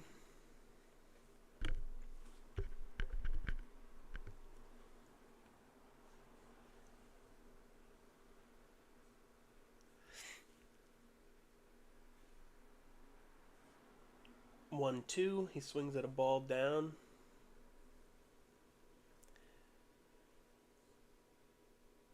Beatty has a little bit of a pass for me right now. He's really Beatty to me. I was so high on him to start the season. I thought he was really about to turn the corner, and then he struggled. Obviously, went back to the minors, and since he's come back, he's been really good. So right now, Beatty has a pass for at least a couple weeks. No matter even if he starts to struggle a little bit, I'm just gonna let it be and hope that he comes out of it. As he fouls one off, it's still 2-2 with 1 out here in the bottom of the 5th.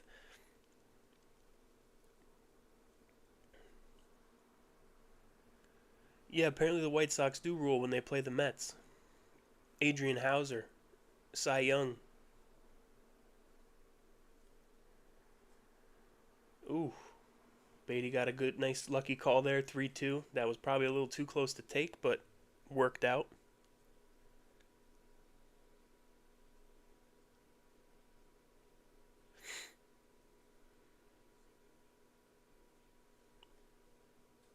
Beatty hits one deep, but it's an easy fly ball for the right fielder. I got fooled by that. I don't know if you guys have been fooled this year. I cannot tell what's home runs. Like, I don't know if it's the camera angles or what, but I've been fooled by so many easy fly balls thinking that they're out off the bat. That usually only happens in the stadium, but it's been happening to me on TV this year.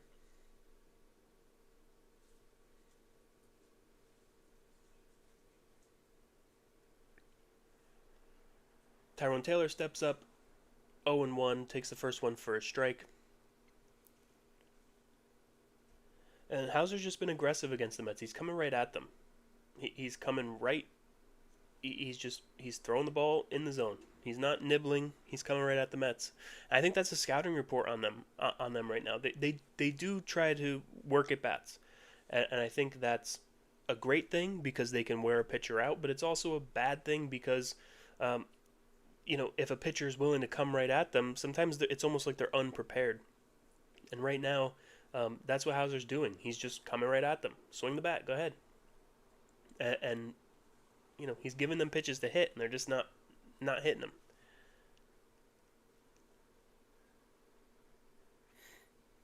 It is pretty bad right now. Absolutely.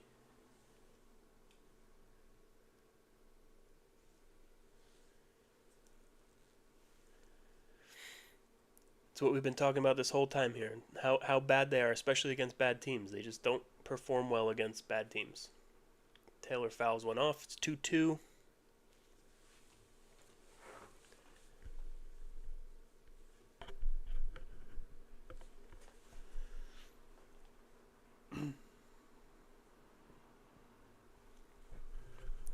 And listen, I understand, like, if you go on social media, and it's almost like if you talk as Taylor strikes out to end the inning, it's almost like if you talk badly about the Mets in certain situations, you're told that you're not a real fan and that you shouldn't say anything bad. And it's like, no, you have to be able to call bad things out when you see them.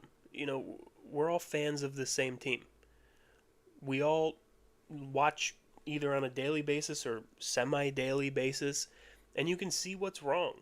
And if you're not calling that out, then you're just not being real with yourself. There's a difference between being a fan and a positive fan and just being a bootlicker who's just gonna say everything they do is great and you can't criticize. There's a big difference, or not a big difference, really. You have to be able to call things out. That's just the way it is.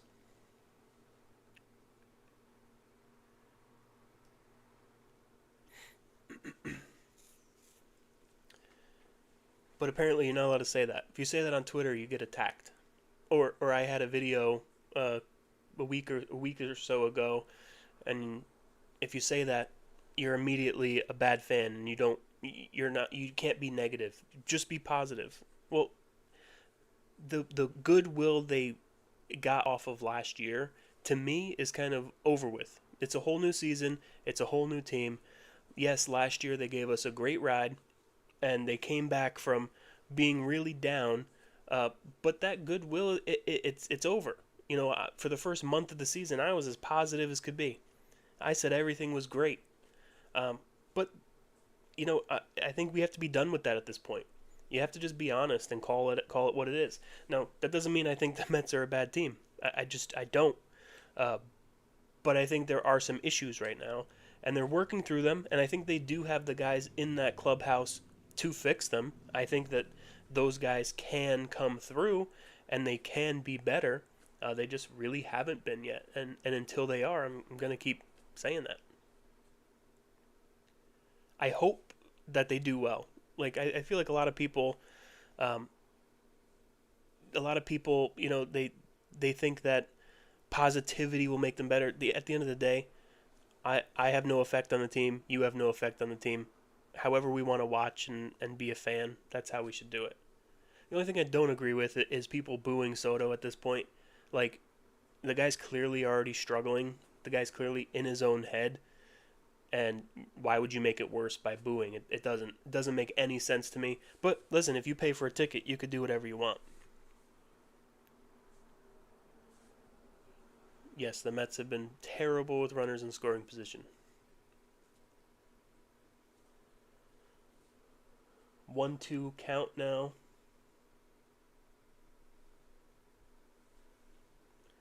Got a 1-2 count now on Talkman. Holmes here pitching in the sixth, 75 pitches into his start. If he can get out of this inning quickly, I can see him going 7. But he has to get out of this probably under 90 pitches before they'll even do that. I mean, they've been letting guys go a little bit longer now, so I can at least see him starting the 7th if he gets out of this pretty quickly. I just don't know. I don't know what their plan is with Holmes going forward. If they're going to try to lessen his workload a little bit, or just go all out. Oh, nice play by McNeil. Second base, throws him out at first. Very nice play by McNeil there. Acuna is definitely better defensively than McNeil, but McNeil gives you a little bit more on both sides of the plate right now. I still like to see Acuna get some playing time just because of that speed and athleticism. I think he would definitely give the Mets something that they're missing, but he just hasn't hit well enough lately to really warrant that. So McNeil right now plays a good second base, not a great second base, but a good second base, and he's been hitting a little bit better lately. So I think McNeil's kind of the right way to go for the most part. Yeah, I know. I've been saying that. Everyone, there's so much McNeil hate. I don't. This dude plays every position. He's just a baseball player. Like, he's just, no matter where you stick him, he's going to be fine. Yes, he's not great. He's not the same guy he was a few years ago where he won the batting title. I think that McNeil is gone. But he's still just a baseball player. You can play him everywhere. I don't get the hate. There's just so many people that hate on McNeil. And really, I think part of it is his own issue, because he was so good for 1 year, and everyone thought that's who he was going to be, and he hasn't been that guy since. Lazy fly ball to left field. Nimmo gets under. Oh, Taylor cuts him off and takes the. Taylor's been doing that a lot lately. You saw the play a few days ago where he basically ran into Soto. I think that was the first Dodgers game, if I'm not mistaken. Maybe it was in the Red Sox series. I forget which game it was exactly. But I don't understand the Taylor just running in front of everyone. Nimmo had that lined up easily.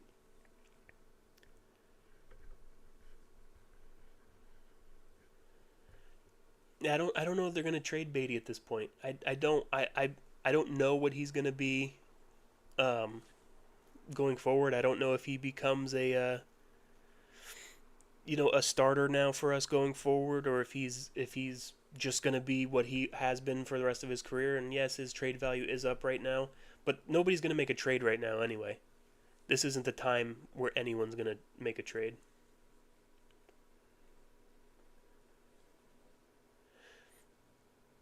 Yeah, I don't know that.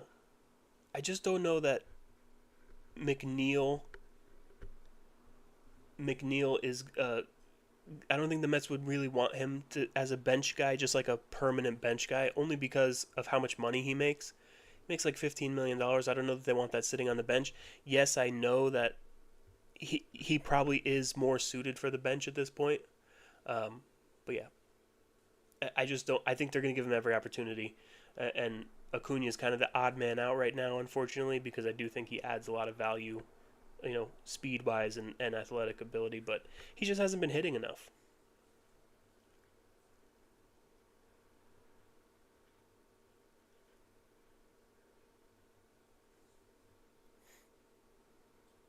2-2 on Benintendi. He fouls one off. There's 2 outs now in the sixth. Holmes is at 85 pitches, so if he gets out of this soon, he's going to at least come out for the seventh. And the Mets have been getting some better length lately out of their starters.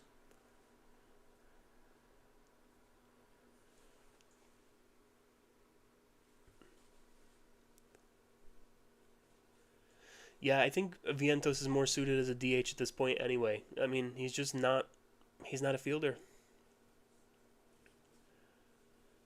So I think, like I said before, Christopher, I don't know if you were here, but in my opinion, Vientos is definitely um, at this point just not a major league defensive player.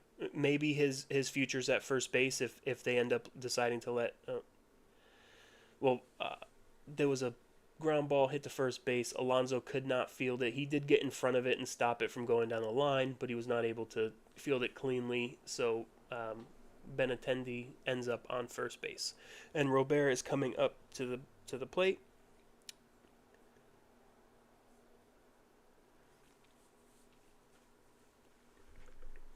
But yeah, what I was saying is I think Vientos ends up being the kind of guy a he's either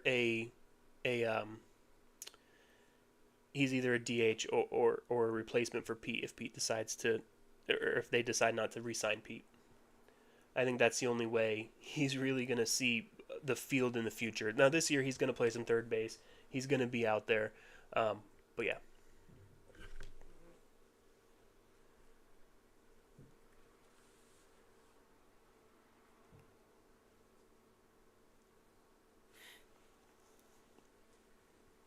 0-2 now for Holmes trying to get through the sixth inning. This is gonna be his 90th pitch, so I don't know how much longer he's gonna be in this game. But if he gets out of this inning, he should at least start the seventh. Even then, the bullpen's not in that bad a shape. I know the first game against the Dodgers they went through everyone, but yesterday, um, or 2 days ago, they got some length. Yesterday, not so much. The bullpen's probably not in great shape, but it's probably not in terrible shape right now either. At least you should have Diaz ready to go today after not having him pitch yesterday.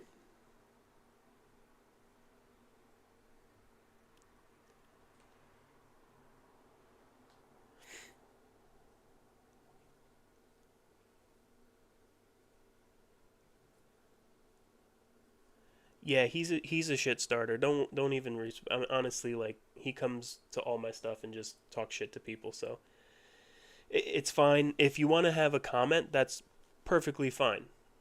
But like, you start getting like nasty with other people. That's pretty rude.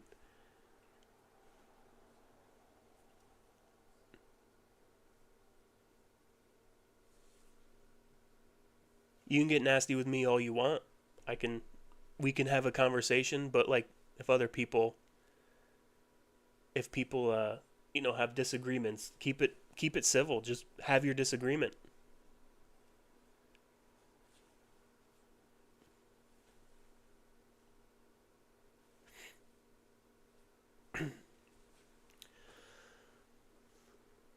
So we have a full count here to Robert.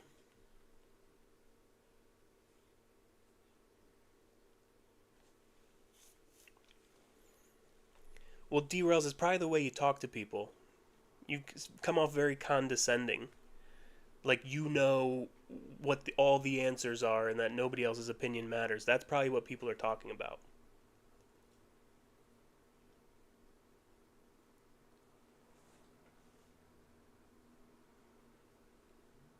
It's nothing that you said. It's like an attitude thing.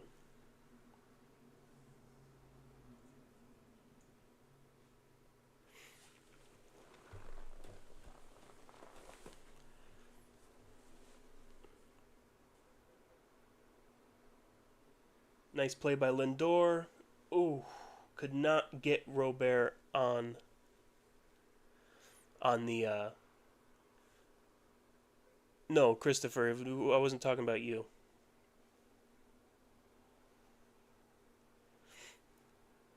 So it was a nice play by Lindor to keep it in the infield, but he was not able to make the throw.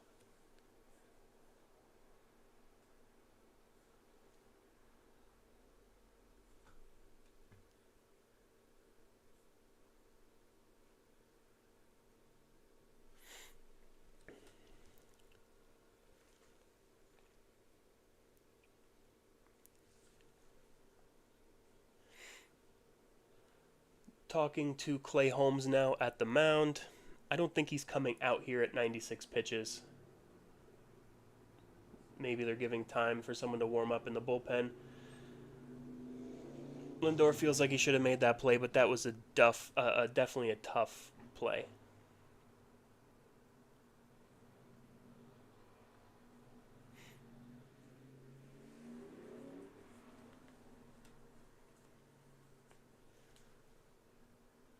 Oh, because I can read and see things. That's how.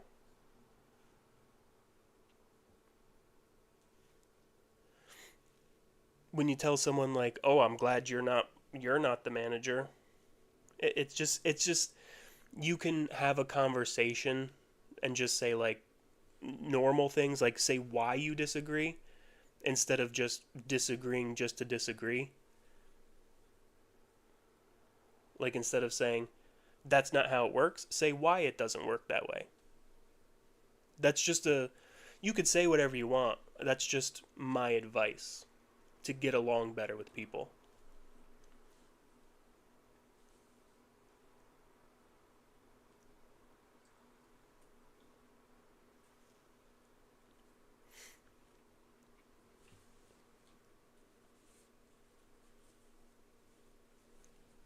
1-1 count here for Holmes, trying to get through the 6 innings. Runners on second and third, 2 outs.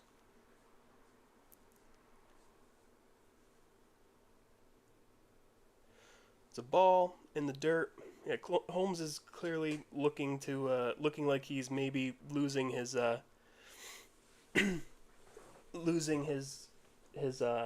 command here a little bit. Maybe losing steam.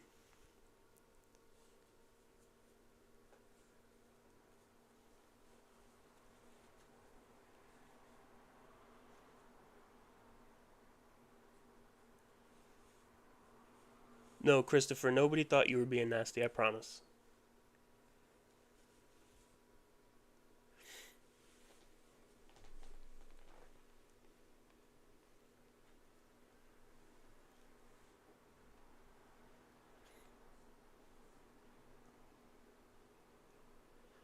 Clay Holmes is now at 100 pitches, trying to get through the sixth here. Oh, he got squeezed on that. That looked like a strike to me. 3-2 count.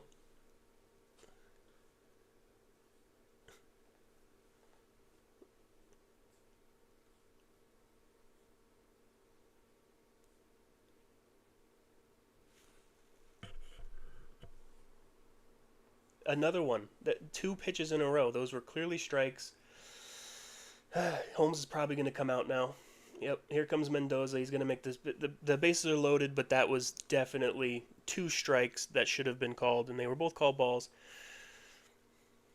That was terrible. Clay Holmes should have been through that inning. Now he's going to end up with 5 2/3. Probably. Hopefully they don't give up another run. I don't know who's coming in. I didn't see who was warming up. They haven't shown on TV who's on their way in.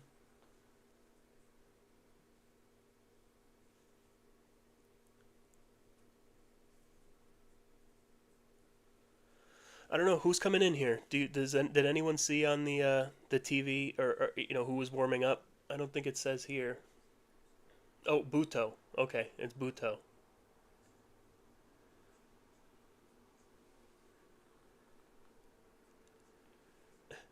I don't know, man. Like I honestly, most of the times where I feel like the Mets have been screwed by umps, which has happened plenty of times, for the most part, like especially by home plate umpires this year, I think they've been bad on both sides.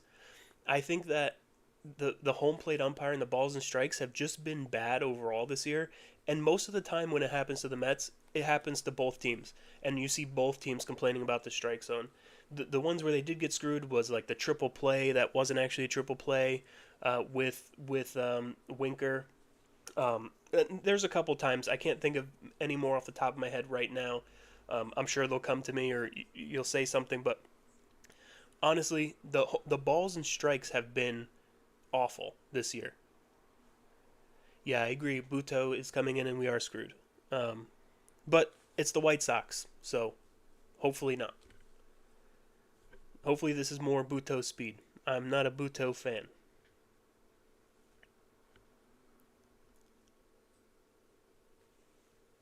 I mean, that's just crazy. Those were two almost perfect pitches. The last one that was actually ball four, that was close. At least that was borderline. The one before that was an easy strike.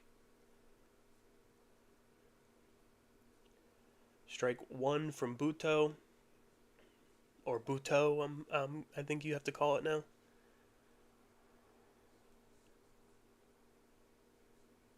Yeah, yep, the foul off the leg. There's been a couple of those this year that have been really egregious, but I just think the umpiring in general is just bad. And I think we notice it more when it happens to the Mets because we're paying attention. When it happens to other teams, we're not necessarily watching it happen. Strike two on a foul ball. 1-2 here. We need this. We need this out here by Buto.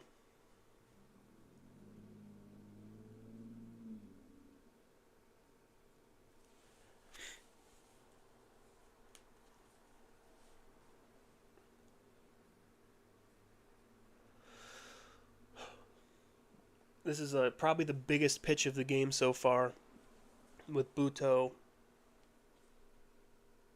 Oof.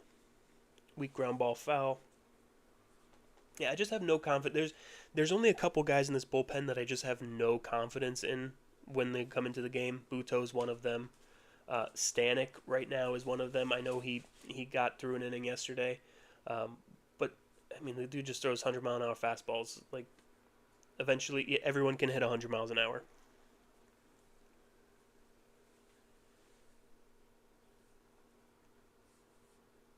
Yeah, he's been terrible at third base. He is missing easy plays.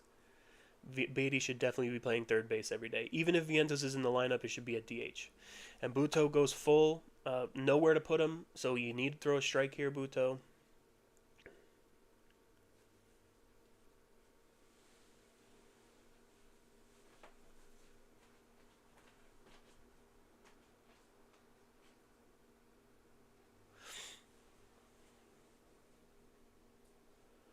Weak ground ball foul. He's just working this guy. This at bat scares me here because it doesn't seem like Buto really has an out pitch, and that's the scary part. He just doesn't. He doesn't have the pitch to get him out here. So you're hoping that maybe he just pops one up or gets a weak ground ball here. Ground ball, second base. McNeil fields it, throws to first, inning over. Okay, so the Mets avoid the big trouble there. Do not give up a run. Had the bases loaded. Mets got a hit. Let's tell it how it is right now. You can pitch all you want. You have to hit. You have to score runs. That's what they need to do right now. It's clear that the White Sox are not going to really score many runs on you. They're just not. That was their best opportunity of the game. It's probably the best opportunity they're going to have to score runs, and they didn't. So now you have to go out and get a couple runs. It's that simple. It's almost like you're not even happy that they got out of it because they're not going to score runs. Who do we have coming up here? McNeil, Alvarez, and then top of the order. So McNeil, Alvarez, and Lindor coming up for the Mets. Alvarez has been a nothing. McNeil, up and down. But, the top of the order's got to start producing too. It just has to. The bottom of the order's been carrying them for a little bit now, so I'll be right back.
Bottom of the sixth here.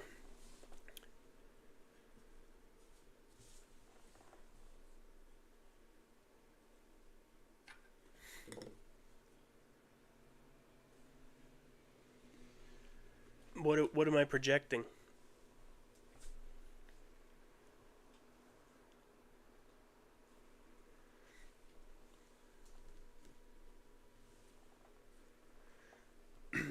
McNeil at the plate, fouls the first one back, 0-1.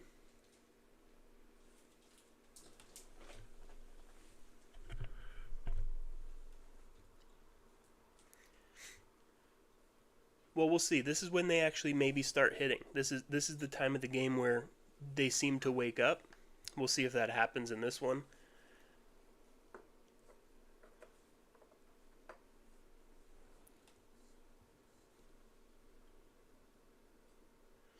One and two now on McNeil as he swings through the 85 mile an hour. I don't know if it was a changeup or a sweeper.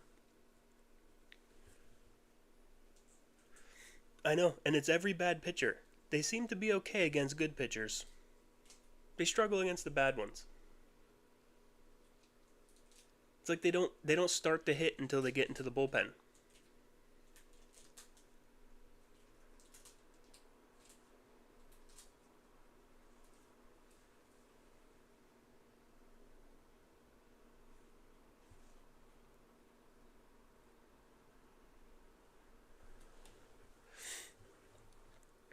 Yeah, I think Alvarez is probably in his own head at this. I don't know what's going on with Alvarez. I don't think the minors a quick trip to the minors for a couple weeks would hurt. I think it could only help at this point. Maybe clear his head, maybe hit some minor league pitching, get his confidence back. I don't know, but he needs something. He needs something to boost him here, as he goes down with a weak ground ball. Now we have top of the order coming up with Lindor.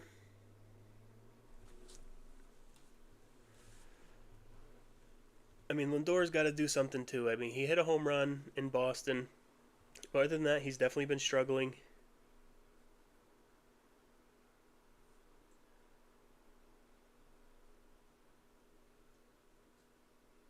Takes ball one. I mean, hey, at least the umpire's being consistent. That's pretty much in the same spot, in the same, vicinity as the Clay Holmes pitch. So at least he's being somewhat consistent there. He's calling that outside both for the same for both sides.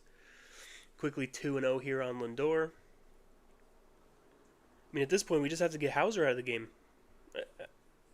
I, apparently, he's some kind of great pitcher. We just got to get him out of the game. Work at bats.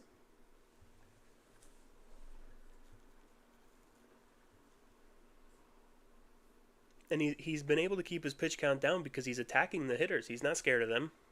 He's going right after them. And why would you be? They don't seem to be scoring many runs.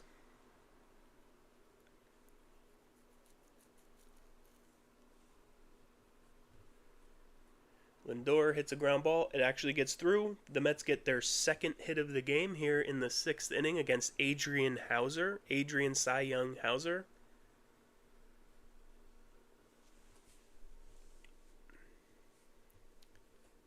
No, I don't think that's. I mean, I disagree with you on that. I think that I think he's just really unhappy that he's not contributing the way that he wants to, and I think that's what it all boils down to. I think that he's really Soto is really he's too good a player to be this bad, and he really is starting to feel it. Um, that's my take on it. Maybe you're right, but I don't think so, and only because of where all that noise is coming from. Whether it's Michael Kay or Bob Clappish, who are basically just Yankee propagandists. I don't buy into it. If Mike Puma comes out and says that he sees the clubhouse every day and that Juan Soto's clearly unhappy, then I'll say okay, there's some truth to it. But Michael Kay saying he has sources in the Mets locker room saying this, I don't believe that for a second.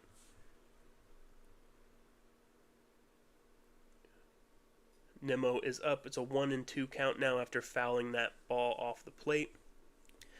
And Nimmo needs to do something here too. We need to see Nimmo do something. Yeah, no, I definitely you're. I don't think that you're off base by saying like he looks bad, right? I think you're absolutely right about that. You could tell his body language is terrible.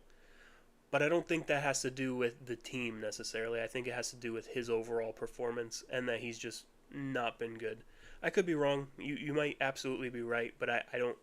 That's not the way I see it right now. I until we see that report that I believe, I'm not going to believe it.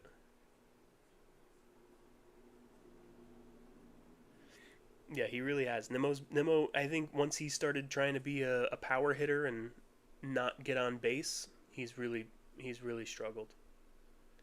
And I think it has to do with the injuries. I really do. I think he's just not the same speed threat. He's not the same on base threat anymore. And he strikes out swinging on a ball.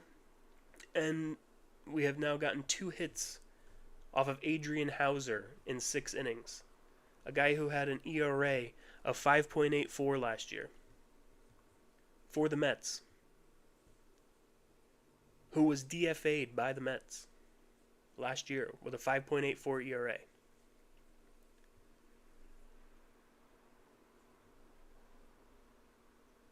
Yeah, they're just infuriating to watch right now. It's not even enjoyable. It's not. Watching the Mets used to be a great part of my day. It used to be wonderful. Now I like dread the game because you just see this play out so many times. And eventually they'll start hitting and it'll be enjoyable again. But until that happens, it gets to you. It gets to the point where why am I doing this to myself? Why am I watching? Why do I care?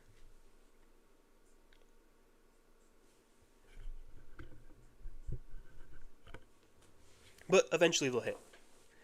I really do believe that. They're too good, especially at the top of their lineup, to not. I think they really just need Vientos. I think if Vientos, if they stick him at DH and he can find some of his power again, it's going to fix a lot of issues because it just adds another depth to their lineup. I think nobody's scared of the Mets right now. They think Lindor, you can get him out. Soto hasn't done anything. Pete's come back down to earth. They have no. I don't know how to say it. I don't know. There's nothing to them. They're not a hard offense to work with.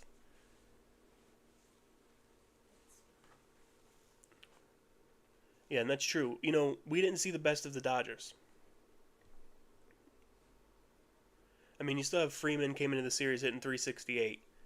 Teoscar Hernandez looked great in the series. Teoscar was really their only great hitter. I mean, I know Otani hit a home run, but Teoscar did most of their damage. So, yes, the Dodgers, we were lucky to win that series. We kind of caught the Dodgers at the right time with all their injuries to their pitchers. We didn't see Yamamoto. Yeah, it wasn't. I don't think the Mets took that series. I think it was just a mix of the Dodgers not playing very well right now. But the Mets also haven't been playing really well, so who knows? It's baseball. Anything can happen. Any team can beat any team. We're seeing the Mets get 2 hit by Adrian Hauser today. And yes, they absolutely look lifeless like they do in a lot of games so far this year.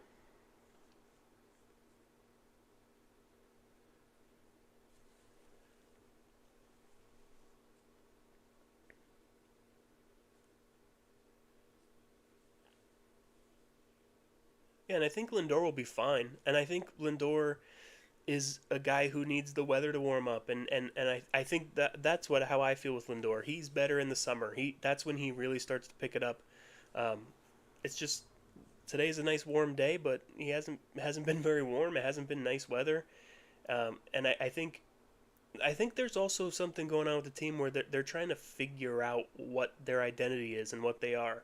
They now they added Soto, and Soto adds a whole new element to this team. Not only that he's a great hitter, as Buto walks the second guy of the inning on 4 pitches, um, it adds they already had their kind of nucleus there. What with Alonso and Lindor and Nimmo and their main guys, Alvarez even, Vientos, and then you add this guy in who's not only a superstar, but he just got the biggest contract in the history of baseball. And I think that um, it adds a little bit of pressure to the team. It just it makes everyone's role a little bit different, and I think they're kind of all figuring that out right now. That's why I'm not really worried about them going forward, because I do feel like eventually they'll be fine and they're going to figure that out and figure out what their identity is.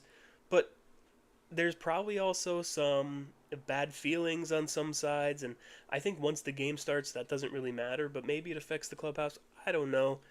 There's something going on. They're too good not to be this bad.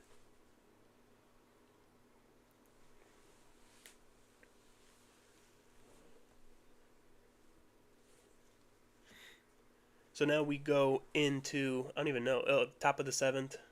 Oh, sorry, we're in the top of the seventh. Buto is removed by Mendoza. We got Brazabon coming in. Um, One out, runner on first. Listen, Brazabon's one of the guys when he comes in. I feel good. Now, hopefully that doesn't change today, but Brazabon has been unbelievable this year. He might be the best non-closer reliever in baseball this year.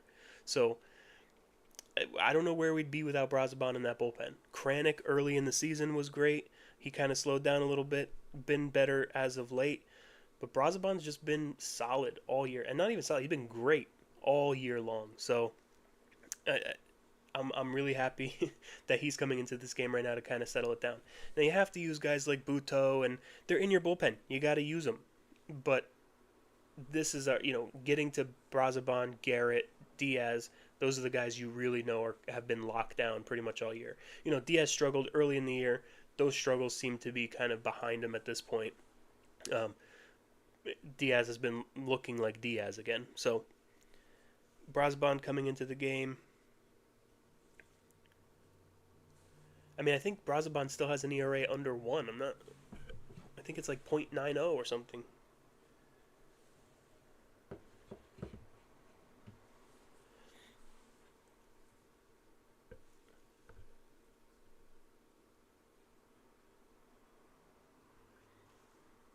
No, they showed that video, like it was put out there that he wasn't celebrating, but then if you showed it when they showed a different angle, he was actually right there. He was celebrating. He wasn't like right in the middle of it, but he was kind of in the background jumping around on those guys.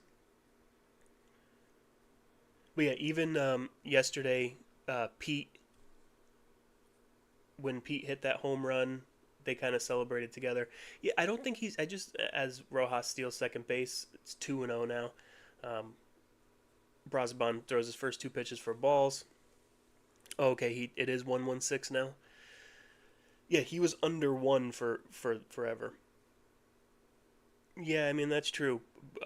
Brazabon is definitely overworked a little bit right now. Um, but at this point, they have nobody else. They have to use him. Yeah, but what I was saying, I just don't think Soto is necessarily that guy right now, and especially if he's not feeling comfortable, like feeling like himself, I could see why.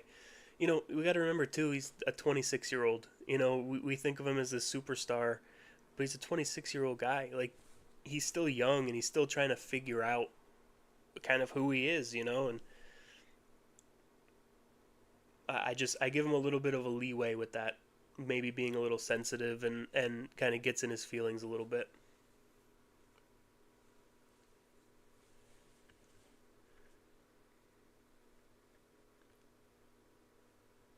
3-2 count here. Mendoza was not happy about that other pitch. Oh, Pete, nice diving play at first. Oh, he gets the throw. Pete really struggles with those throws, but he was able to make the throw to Brazabon to get out number 2. Man, Pete really struggles with those throws. It's been an issue. He's been making the plays that he needs to make in the field. It's just those throws. Every time it's an adventure. And I think at this point he's probably in his head. He's got the yips a little bit. He can't.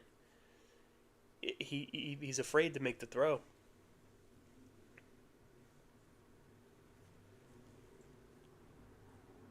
Ooh, just got him. All right, so two down. We got Talkman up. Brazaban throw. Sorry, motorcycle went by.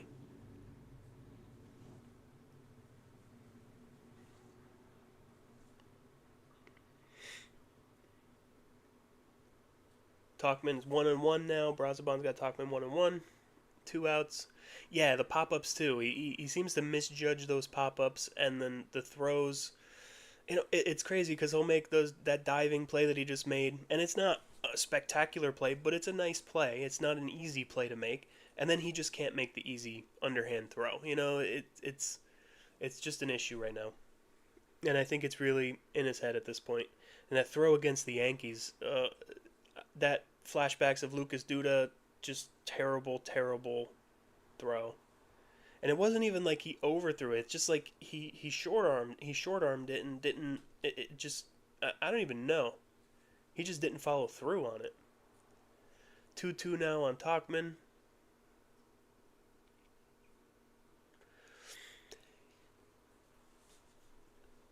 Yeah, I mean he has looked a little more like the old Pete Alonso from last year. But listen, he wasn't gonna hit 360 this year, and I get it. He's really struggled, and that's been Pete Alonso his whole career. He goes through incredibly hot stretches and then incredibly cold stretches, and he's just in a cold one right now. And but as soon as he gets hot, he's gonna get hot. I was hoping that home run he hit yesterday was gonna kind of get him going. We'll see if that happens, but he hasn't looked great so far today. He's 0 for 2. But he's the problem is he's been swinging at those pitches, and Brazaban gets the strikeout to end the inning. Brazaban comes in, settles it down after Buto leaves. Mets got to go hit, man. I'm sick of this. You're losing 1-0 to the White Sox. You have 2 hits in the game. Let's go. It doesn't make any sense. Yeah, Chuck Knobloch, definitely. I remember that. Second base. He couldn't make the throw from second to first.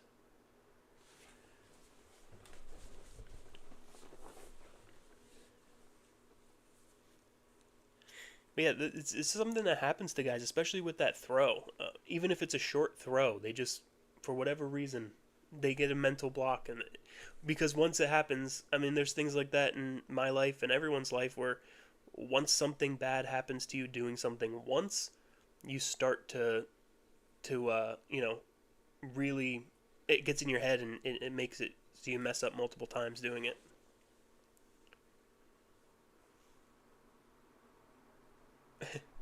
Don't worry, it's almost the eighth inning. That's when they start to hit. But we'll see if it's I don't know if you guys like that Frank the Tank from Barstool, always teasing and never pleasing. That's what he likes to say. And sometimes that happens to the Mets. They tease, they start hitting in the eighth inning and go on a little bit of a run, and then they end up losing the game anyway. So we'll see what happens here. But yeah, they got to start hitting.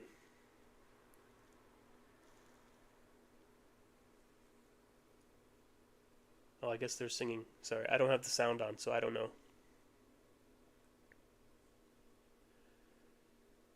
Yeah, he's swinging at those pitches that he wasn't early on in the year. He was early in the year he was able to lay off those sliders outside, and now he's not able to lay off them right now. And Soto can't hit the fastball, so you know Alonso can't hit the slow stuff, and Soto can't hit the hard stuff. And Lindor's just kind of lost somewhere in the middle.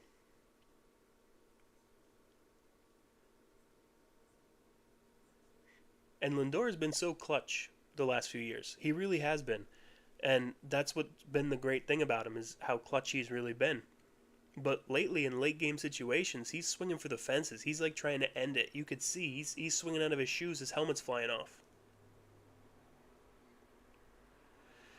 Yeah, I don't know. I'm in the. I want Alonso back, but I think that Stearns probably does is never going to give him a long term deal. And if Pete has a good year this year, let's say he continues at let's say he hits 270 with 35 home runs and 120 RBIs, someone is going to get someone's going to give him a long term deal.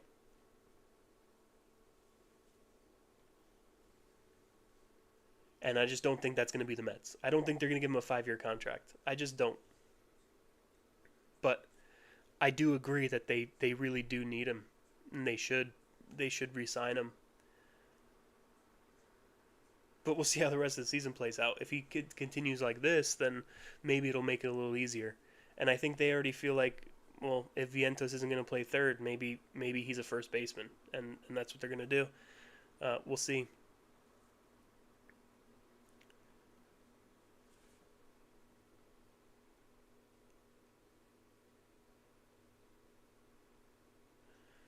But there's also some guys in the minors that are performing really well. I mean, we have some pitchers that are close.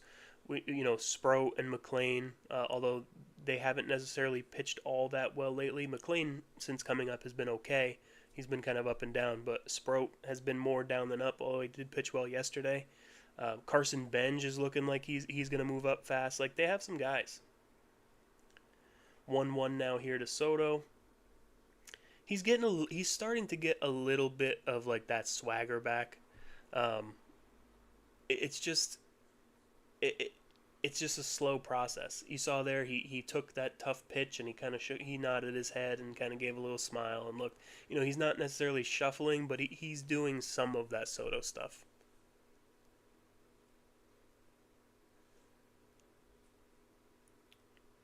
3-1 now to Soto. They check him at third. He did not go.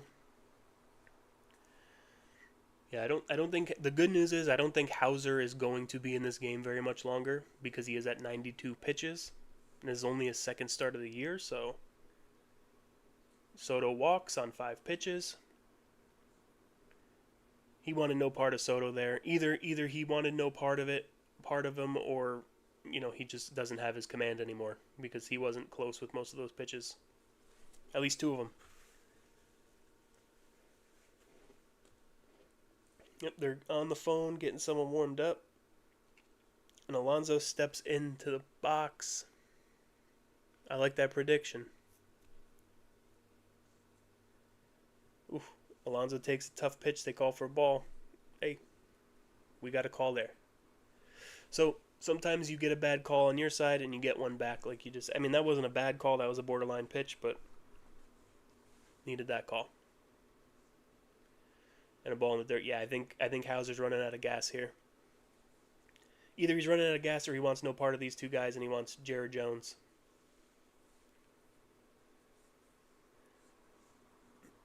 Jared Jones on deck. I don't know that he'll face Hauser if he comes up, if Alonso gets on base here.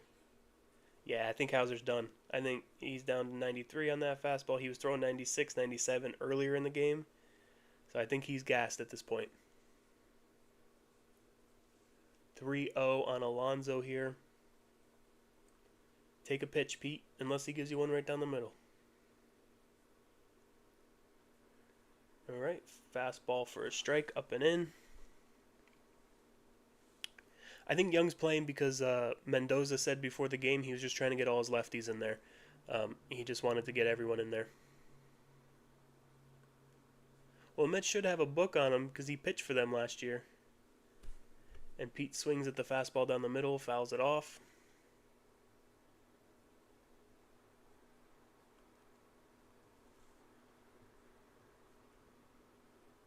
I think there you just want to take a pitch, get him out of the game.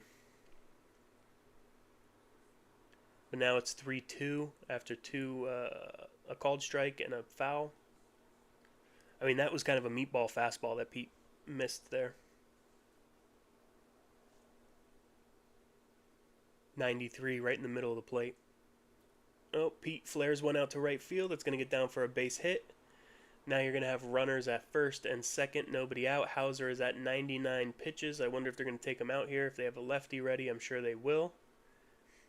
Then will the Mets pinch hit, put Vientos in for Jones? So the Mets get their 3rd hit of the game off of Adrian Hauser.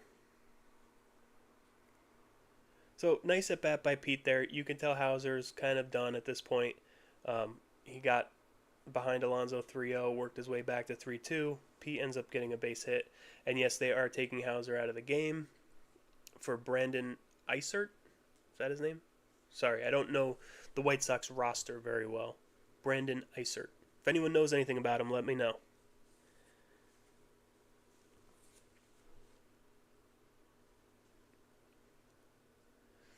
Is it actually a left? Is he a lefty? Yeah, he's a lefty. So I would assume that they're probably going to pinch hit here.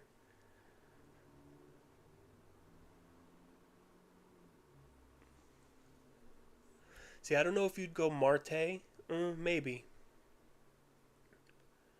I think maybe if nobody was on, maybe Marte, but with Vientos, I don't know. I think only Marte if nobody was on because you'd rather have his speed out there as a base runner. But now he'd be blocked by Soto and Alonso anyway, so I would probably go Vientos here. Yeah, finally we got Hauser out of the game. I mean, listen, he pitched great in his first game. Maybe he's just good now. I don't know. I mean, that was against Seattle. I don't think Seattle has much offensively.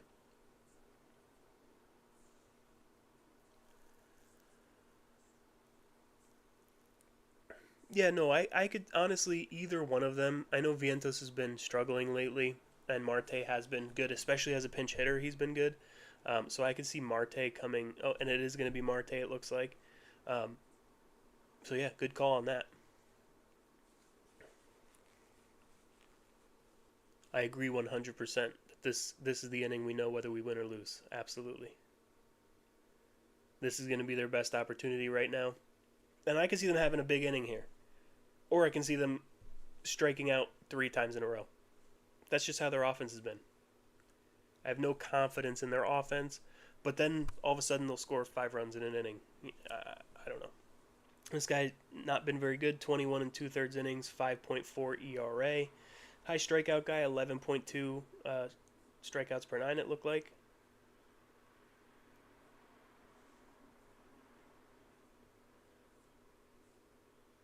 Marte is coming up here. Fouls the first one off to the right side. Yeah, he wasn't a Met for very long. He was traded. He came to the Mets last year in the same trade that they got Tyrone Taylor, and he struggled early, and they ended up DFAing him. And then I think he tried to catch on with another team and didn't last. 1-1 to Marte here. Mets have first and second. Soto at second. Pete Alonso at first. Bottom of the seventh. Nobody out. 1-1 count to Marte. And he swings at the outside pitch. It was a ball. 1-2.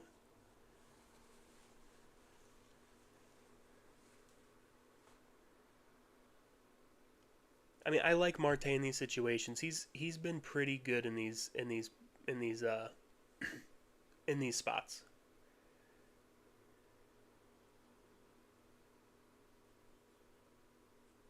That's a ball, 2-2. They tried to frame it, tried to get the umpire to call that a strike, but it was a ball. It was up.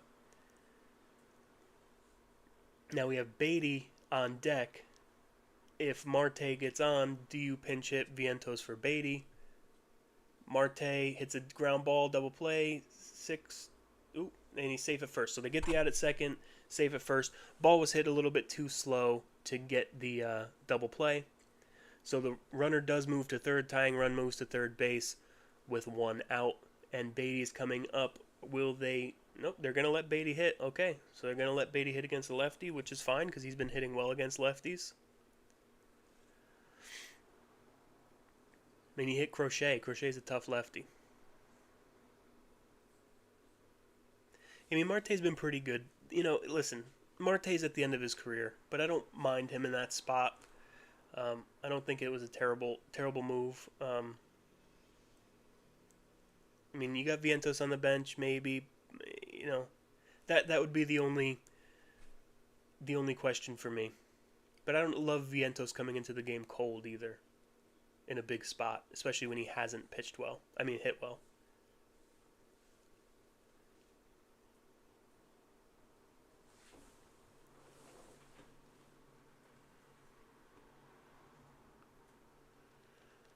Beatty takes the first pitch for a ball after the pickoff attempt to start the at bat. I mean, if you look at Beatty's numbers in May, he's hitting 304, 5 home runs, 13 RBIs, almost 1,000 OPS. So, I mean, we've all seen it with our own eyes, but he's been great in May. And he takes ball two. It's 2-0 now on Beatty with Tyrone Taylor on deck. I mean, this is the guy you want to go after if you're the White Sox, because lefty on lefty, this is the guy you want to get out. So you're probably going to see a good pitch to hit here if you're Beatty.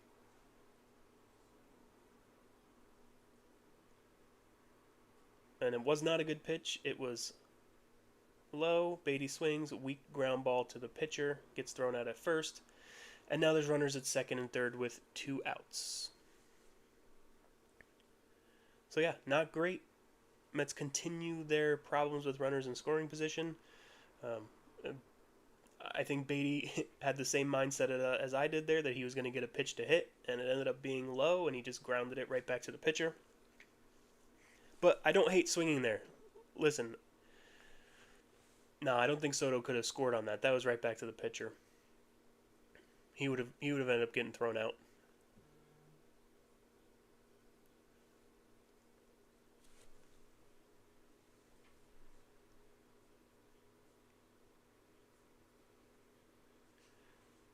Now Tyrone Taylor comes up. Weak ground ball foul. Need to do something here.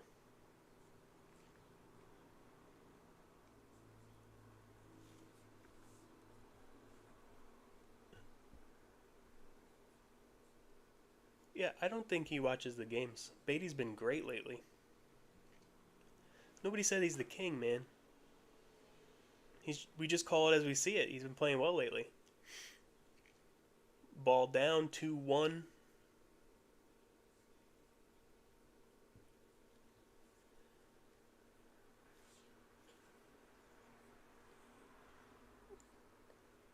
Two-one count here. Second and third. 2 outs. Taylor at the plate. Taylor's 0 for 2 today. I know, right? A simple sac fly would have been so helpful. 3-1 now to Taylor. Got McNeil on deck.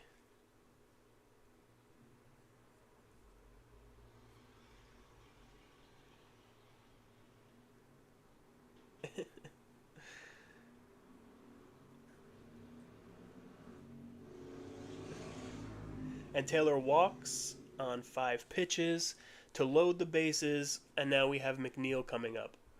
Is this a spot where you go Acuna? Or they're going to let McNeil hit with the lefty? I don't know. McNeil's going to hit, it looks like.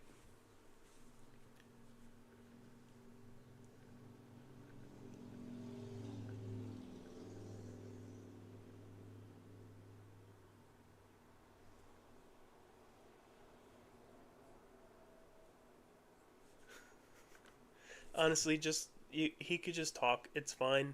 He just is. He hates Beatty, and that's all he ever talks about is how much Beatty sucks. It's fine.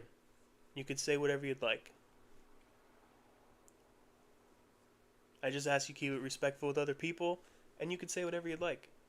I don't block people. I don't do any of that.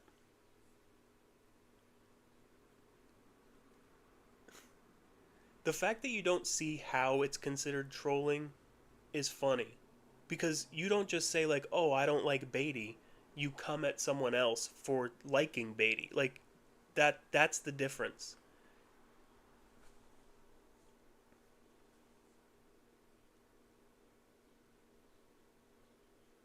Ball 1 to McNeil, 1-0. Listen, McNeil could put together a nice at-bat here. A walk's as good as a hit, tie the game. Well, that's fine with me. Yeah, I agree. I was just thinking about the matchup going righty lefty, but this guy doesn't seem to be that great against lefties anyway. So, and I think Mendoza has been going a little bit less matchup based lately, and I mean matchup based, but less analytics almost like in game. He's been kind of just going with his guys lately, and I think that's helped them. You know, Beatty's been hitting against lefties. McNeil's now down 1-2.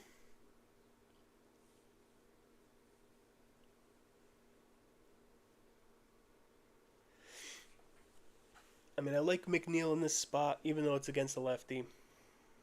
Even at 1-2.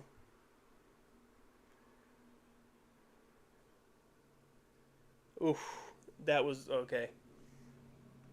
I mean, that was a perfect pitch. It probably wasn't a strike, but it was too close to take. That was a perfect pitch. McNeil strikes out.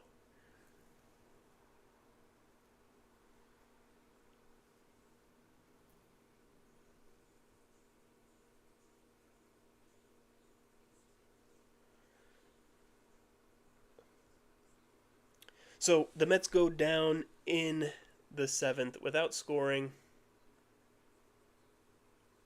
And that's a little tough. Yeah, I mean, listen, that was kind of the perfect. That was. It wasn't real. It probably wasn't a strike, or it was a borderline strike, but they got the call. It is what it is. I mean, it's too close to take if you're McNeil with two strikes. You still got to swing at that pitch, even though you think it's a ball. You got to try to foul it off.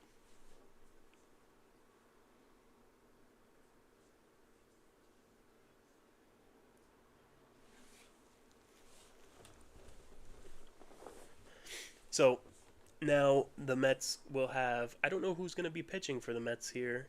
I don't know if they're going to go Brazaban for another inning. I'm not quite sure. They weren't showing anyone warming up, so maybe it's Brazaban for another inning. I don't fear that the White Sox are going to score a bunch more runs, but I don't think that the Mets are going to be scoring any runs either. So it's just one of those things. It's one of those days where the Mets just cannot get a hit when they need one.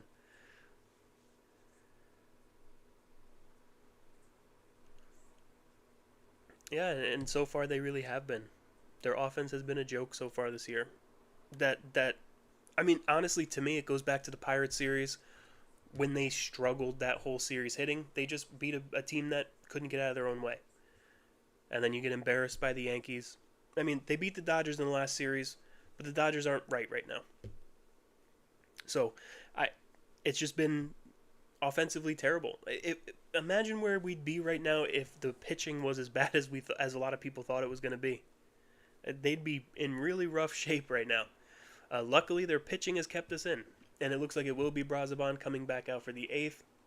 He only pitched 2/3 of an inning, so another inning, another multi-inning pitching performance here for Brazaban. Hopefully,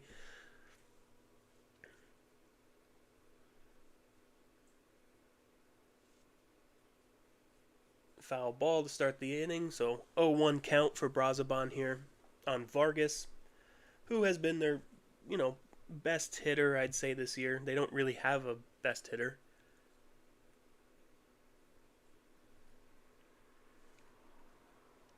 Fly ball left field. Nimmo comes over, makes the catch. Oh, Nimmo is hurt, man.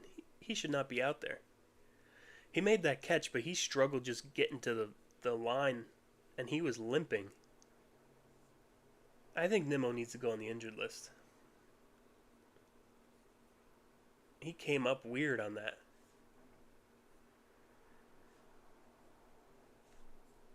Yeah, he made a great catch, but I don't think it should have been that difficult. He seemed like he was struggling to get to that ball. I mean, I know he was shaded the other way, but I don't know. He seemed like he came up a little lame.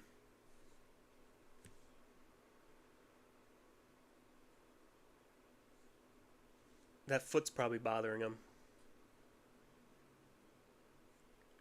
And I know he had that neck problem. Yeah, I think Nimmo's probably going to need an injured list stint before too long. He's not really hitting. He's struggling to get to some balls in the outfield.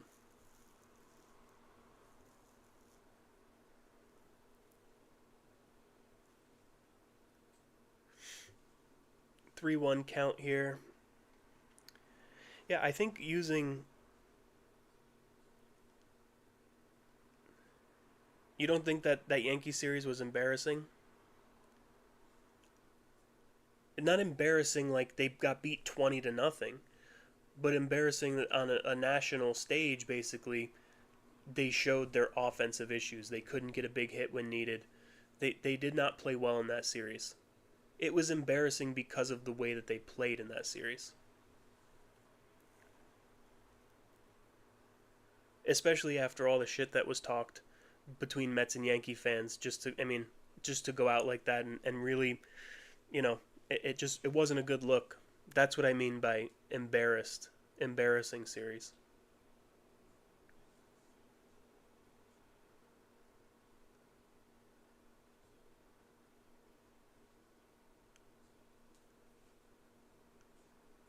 Robert hits one to left field. Nimmo gets under it, and that is out number two. So two outs here in the top of the eighth. Runner at first base.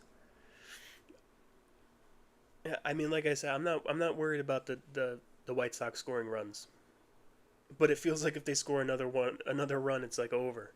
The Mets just can't get a hit right now. I mean, with the White Sox bullpen, I feel like you can hit anyone there, and they're gonna take Brazaban out of the game right here for Castillo, who's been good since coming to the Mets.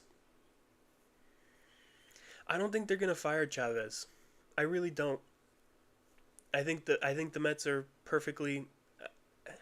I agree with you in some ways, but I just don't think they're gonna make that move. Especially, they're 11 games over 500. Like, I don't think teams who are, you know, 10 plus games over 500 are gonna fire anyone. It's just not a good look necessarily. It might be more optics than anything else. I just don't think they'll do that. Right, and I think it's hard for them because they had such an identity last year. I think the Mets' identity last year, they had all the gimmicks and the OMG and the grimace and all that stuff, and that was kind of their identity. Not for the players, but I think it fed the fans, and then the players fed off of the fans.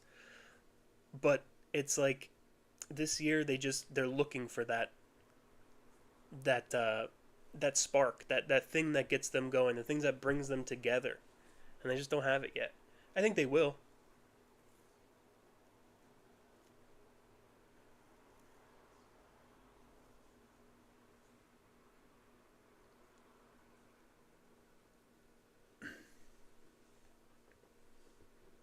So Castillo's coming into the game. I don't know. I don't know enough about him yet to know if I'm comfortable, but he's been good so far. Yeah, true. Maybe they should make a sign. But they would never get to hold it up because they don't get a hit with runners in scoring position.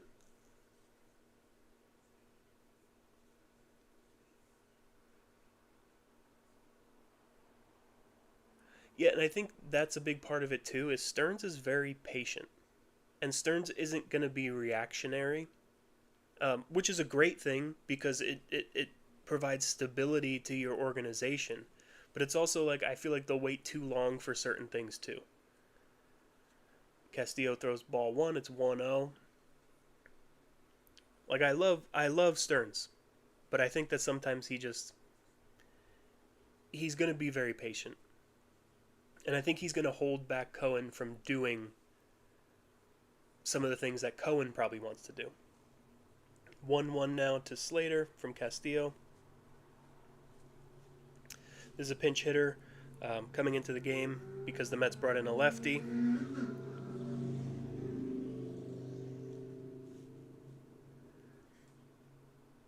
Yes, the Minter injury was awful. They were counting on him so much. 2-1 now to Slater. Yeah, I don't. I mean, but does Nimmo hit enough to be a DH? I could definitely. I mean, listen, if they can get Mullins, I'd be all for that. Luis Robert, I'm not. I'm not sold on. Unless you're giving up nothing to get him. But yeah, Cedric Mullins would be a definite upgrade. The lineup would be a lot deeper. Foul ball, still 2-2 here. Castillo to Slater, top of the eighth, 2 outs, runner on first base.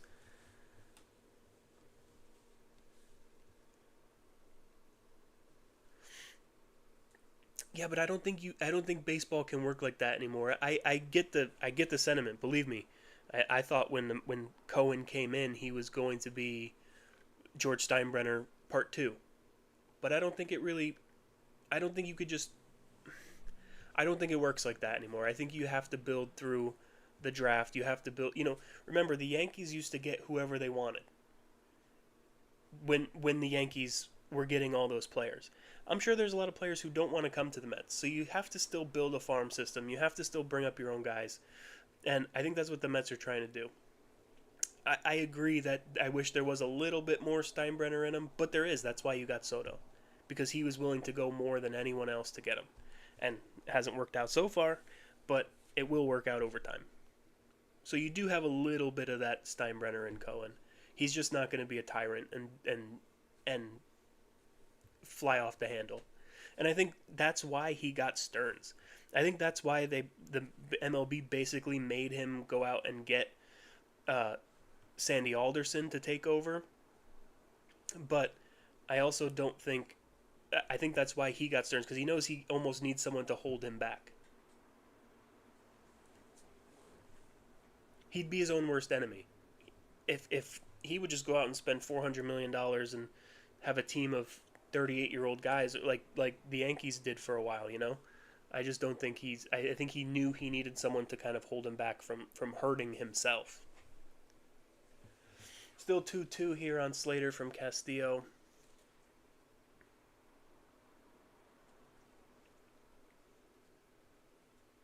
Seven pitches into the at-bat.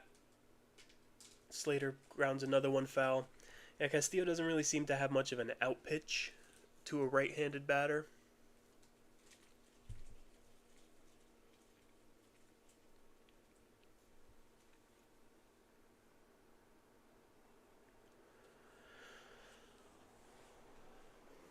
I mean, luckily we're facing the White Sox. This could be a lot uglier right now. Oof. I mean, those are calls that the White Sox get. That should have been strike three because of it. The White Sox have been getting those close calls all day. The Mets have not gotten those close calls, so...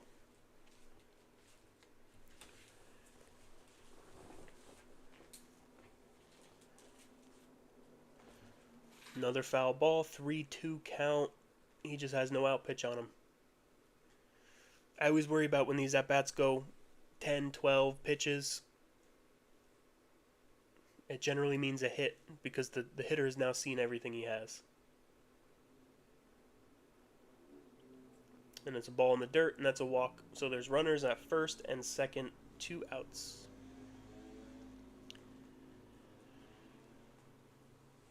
And Jeremy Hefner is going out to the mound to talk to Castillo.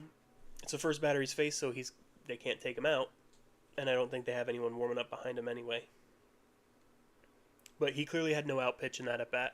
You can see why this guy has an 8 ERA this season.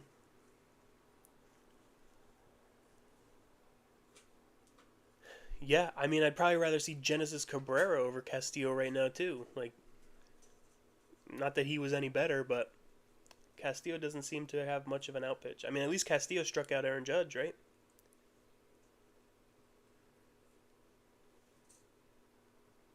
Yeah. And the tickets were expensive today, too. I was looking at tickets to try to go, so I'm glad I didn't. Ugly one.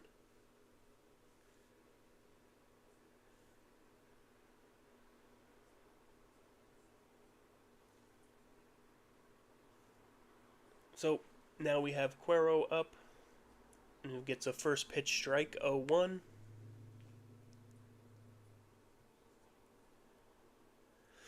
Yeah, I mean, that's what happened to the Yankees in the Rockies series. They lost game 1, and then they went out in the second game and scored like 13. So Rockies are worse than the White Sox, but they're still both terrible teams. And right now, the Mets offense is not as good as the Yankees offense. Which is crazy, because to start the season, I was like, this Yankee team, I didn't think was going to be very good offensively. And he strikes him out on 3 pitches. Okay, so the Mets get out of the inning. Listen,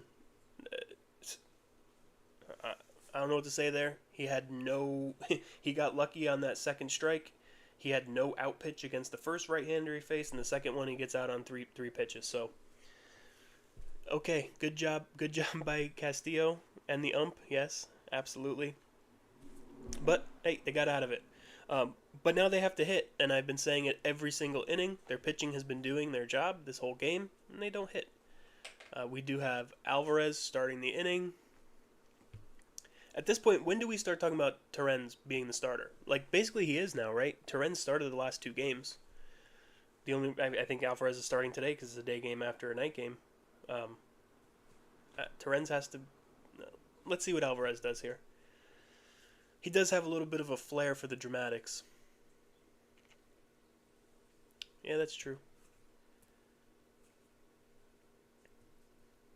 But I mean, who would have expected Paul Goldschmidt to be hitting, like, what is he hitting, 340 right now? 330, 340? Like, I didn't expect Paul Goldschmidt to be doing that after the year he had last year. I know he was better in the second half, but it was you know, I feel like the Yankees have some magic thing. They can, Bellinger hasn't been that great, but he's been better lately. Whatever, I don't care about, I'm not talking about the Yankees. I did enough of that last week.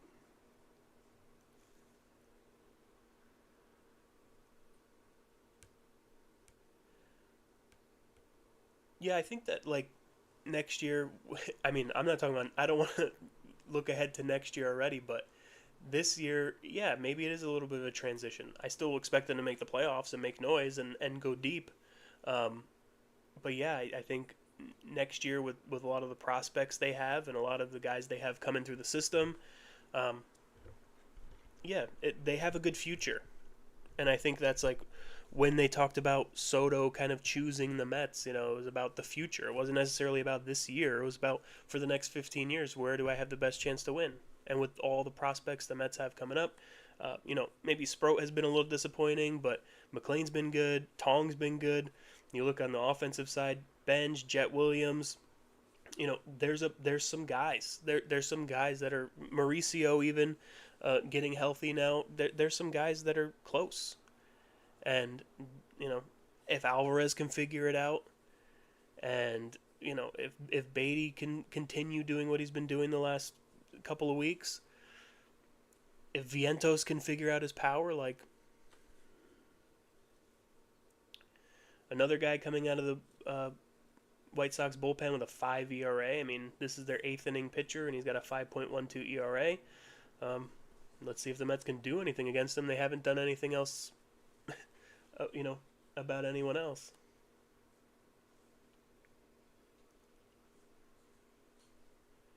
Alvarez takes the first pitch for a strike, borderline, up at the top of the zone. It was a close pitch. Some umpires got a big zone.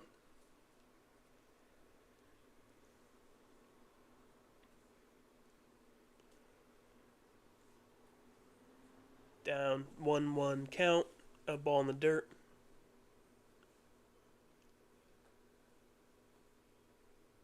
Yeah, I mean, the Tigers look good and the Yankees look good. Everyone else is kind of terrible coming out of the American League. I don't see anyone else really making any noise or really posing any threat. It would just be those two teams. I thought Boston was going to be better.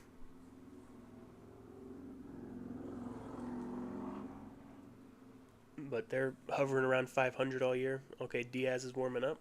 Okay. They probably expect. I feel like it'll probably be Diaz if they take the lead or tie it. I don't know. Maybe he's coming in no matter what. Alvarez takes a strike. It's 2-2. All right. At least he's working in at bat here. Got it to 2-2. Lindor on deck.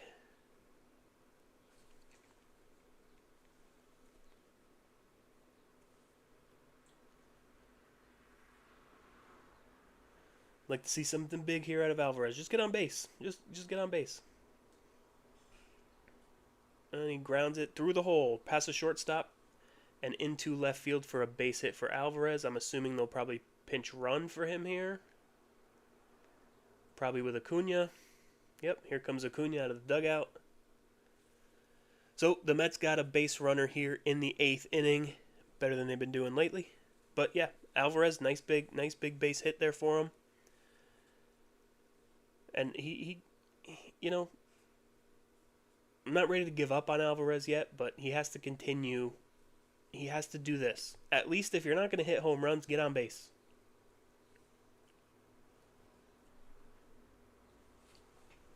Nice, well-placed base hit. Acuna is now the pinch runner at first. Maybe he'll steal a base. I don't know if you want to run yourself out of an inning with the top of your lineup coming up. We'll see what he does. I mean, Acuna's got great speed. I don't know the catcher if he has a great arm. I don't know if this guy's got a great pickoff move. But Lindor's coming up now. And the first pitch is a strike on the outside corner.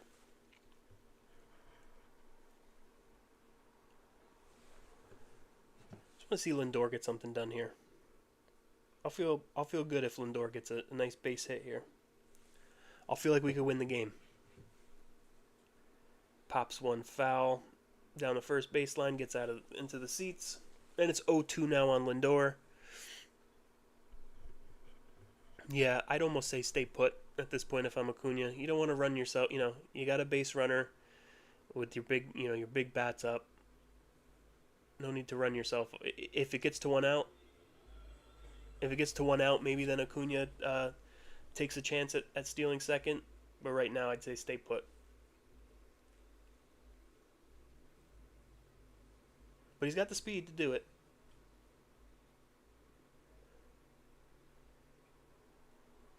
All right, 0-2 to Lindor, and he swings and fouls it off down third base side. Yeah, this guy doesn't seem to have, they're seeing him well.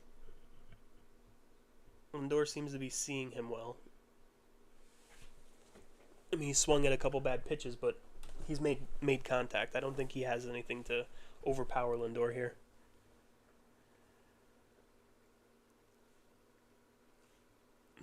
Yeah, absolutely. Lindor's definitely the most important hitter that they have. Soto's their best hitter when he's right, but Lindor's the most important guy.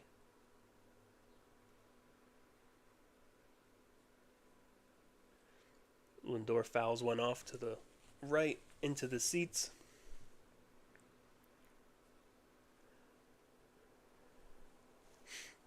Still 0-2. Lindor's seen some pitches in this at bat, but he's not seen a ball. I mean, he has seen balls, but he swung at them and fouled them off.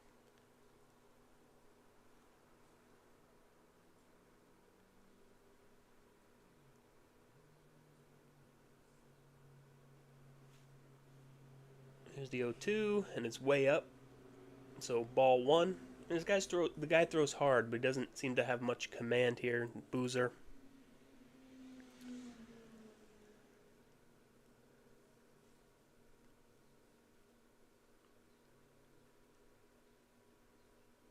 Lindor, 1-2 count.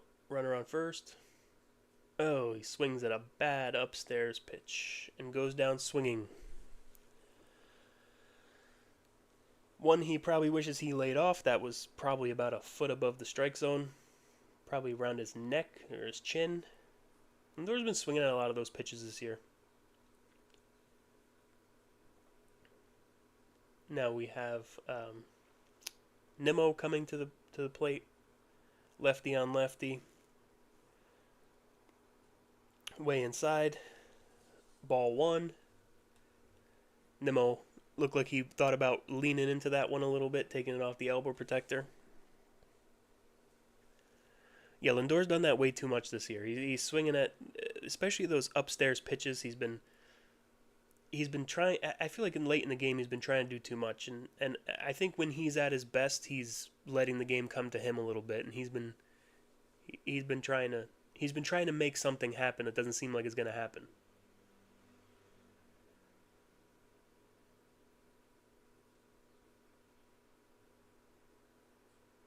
Nimmo swings at a fastball down the middle, 2-1. He was late on that. 97-mile-an-hour fastball. Soto on deck, 2-1 count to Nimmo. Runner at first base. I'm kind of surprised that Acuna hasn't gone here with one out in the inning. I guess with Soto coming up next. Maybe this guy has a really good pickoff move. I don't know. He seems hesitant to kind of take off. They keep showing him on the broadcast like they think he's going to go too. I'm not listening to it, so I don't know. Nimmo, a base hit into right field, past the first baseman. Acuna will probably go to third. Yep, Acuna will end up at third base. So Nimmo with a base hit. Runners at first and third. 1 out. Soto coming up. Really nice hit by Nimmo there. Didn't try to do too much. Hit the ball through a hole. And now the Mets have runners at first and third. Listen, if they can just get a sacrifice fly here, Soto, just hit a sacrifice fly and tie the game. I'm not expecting a home run. Just tie the game. I mean, I'll take a home run.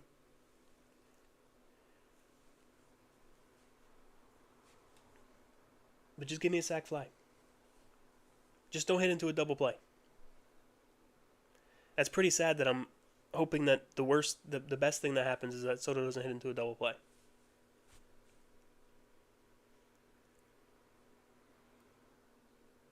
He takes strike one on the outside corner.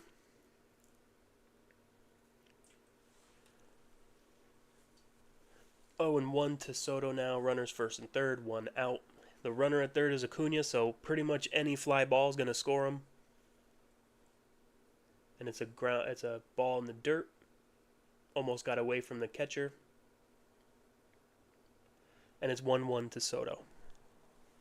I mean, Soto's been looking for his first big Mets moment. This would probably be it here. Yes, it's a Monday game against the White Sox, but... And it's a fly ball to left field, right at the left fielder, and he catches it. Acuna's tagging, and he scores the tying run. So the Mets do tie the game. I'll take it. Listen, with the way Soto's been performing this year, a sac fly, I'll take it.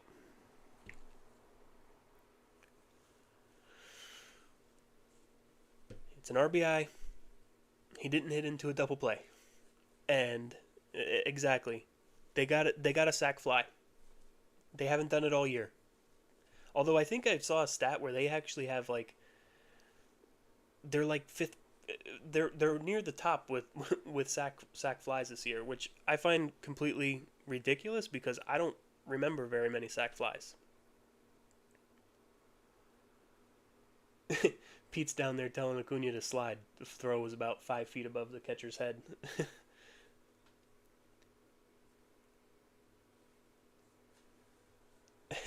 Yeah, that was a crazy play. I mean, if you look at the replay, though, he did get in his way. I just didn't know that was a rule. I didn't know.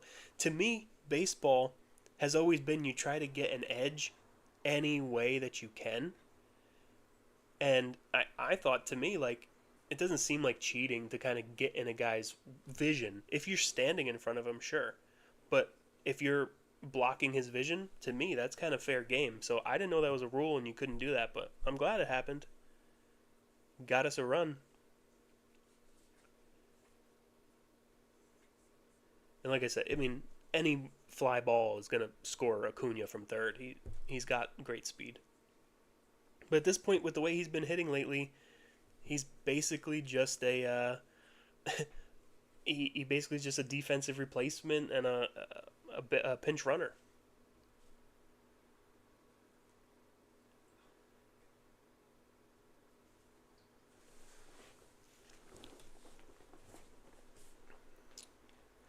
Well, we got one run.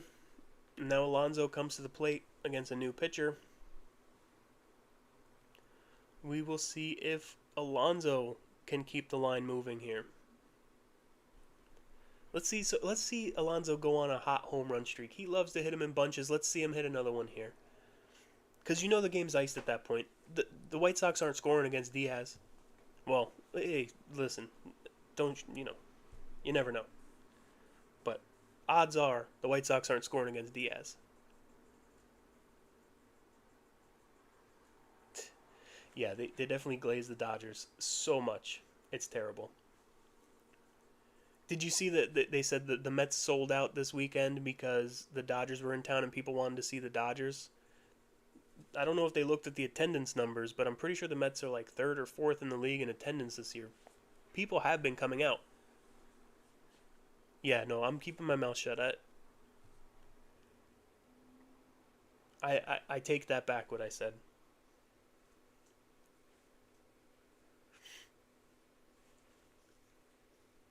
When they walk Pete, they put him on.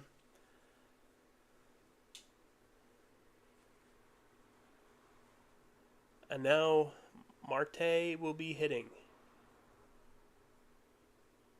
So Marte comes to the bat after the intentional walk to Alonso. First, second, 2 outs. Tie game, 1-1, bottom of the 8th. Marte's 0 for 1, came in as a pinch hitter. That is strike one. Nice little curve slider, sweeper, whatever that was. Nice little movement on it right on the outside corner.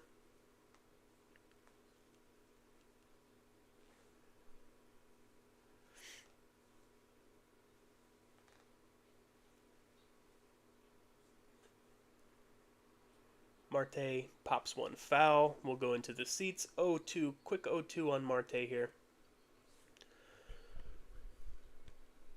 Just need a base hit. Base hit, Marte. Is it a furry day? I don't understand. There's all these furries that keep showing on TV. Is it? I don't know what that is.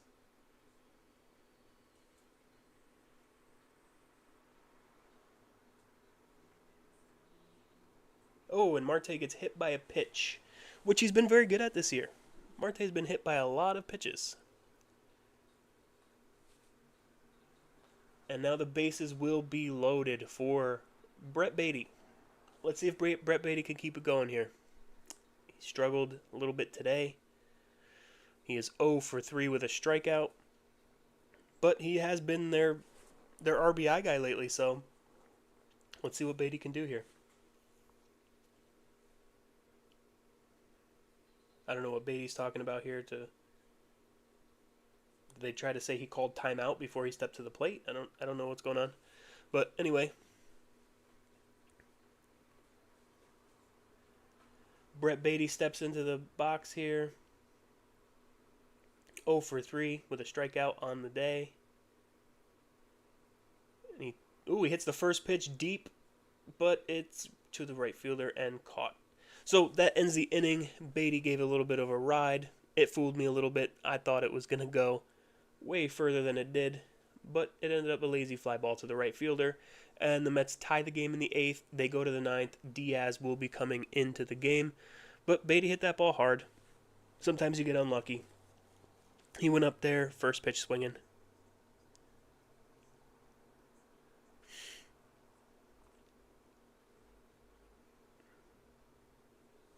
So it's going to be, hopefully Diaz can get through this without giving up a run.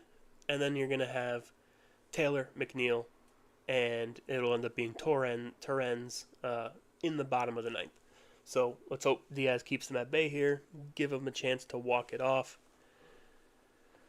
Yeah, I got fooled by that bait. I thought it was going to be in the gap. Even the camera angle when they switched to it after he hit it, it looked like they needed it was going to be in the gap. But I think they just had the camera angle wrong there. They've been bad at that this year. I've been fooled so many times. It's been terrible. But yeah, Diaz coming into the game. They have, for the White Sox, it is the 8th and 9th hitters before turning over the batting order. So you have Sosa, Rojas starting the inning. So hopefully Diaz can get through this.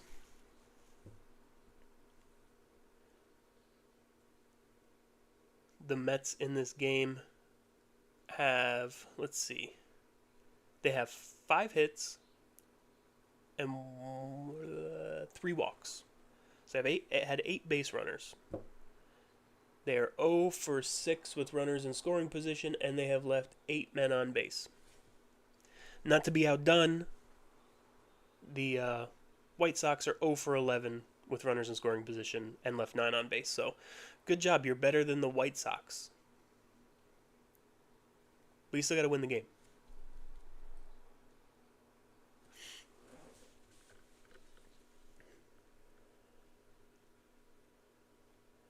All right, so Diaz, he's got 21 and third innings pitched this year, 2.53 ERA, and he's 11 for 11 in save opportunities. His strikeouts were down for a while, but he's still averaging almost 13 strikeouts per 9, so he's having a really good resurgence. And the first pitch is way inside and up, and it's ball 1-0, 95 miles an hour on the fastball. Second pitch, another 95-mile-an-hour fastball popped up in the infield. Pete Alonso calls for it, makes the catch, and that is out number 1. So 2 pitches for Diaz, 2 95-mile-an-hour fastballs, and a pop-up to Pete Alonso, who looked a little nervous making that.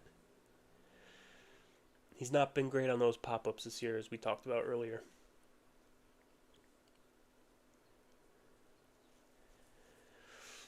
Yeah, I think it's really hard because for most of the season I was thinking, oh, they're just going through a struggle. It's long enough now. It feels like it's not just a slump. It's real. It's tough. And then the second pitch from Diaz in the second at bat is a pop up to Jeff McNeil. So 4 pitches, 2 outs on 2 pop ups for Diaz. He doesn't seem to have his best stuff necessarily today. He's throwing around 95 miles an hour. Sometimes his velocity is a little bit low when he first comes into the game, and it kind of picks up as he goes along. He's only thrown 4 pitches and gotten 2 outs, so he's done well. All right. Way inside there on a slider. Doesn't seem to have very much command of his slider today.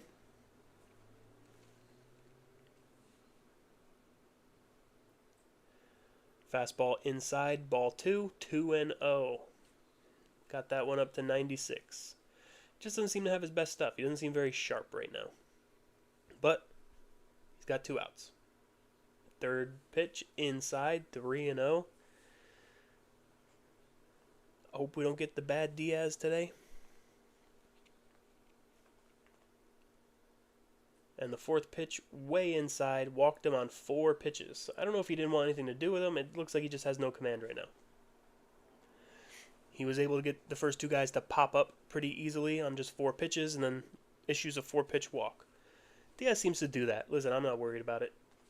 I'm not stressing it. Diaz will be fine. I'll keep telling myself that. But this looks like one of those times he just doesn't have it. Hopefully the White Sox will just... And that looked like a good fastball. Top of the zone, 96, 0-1.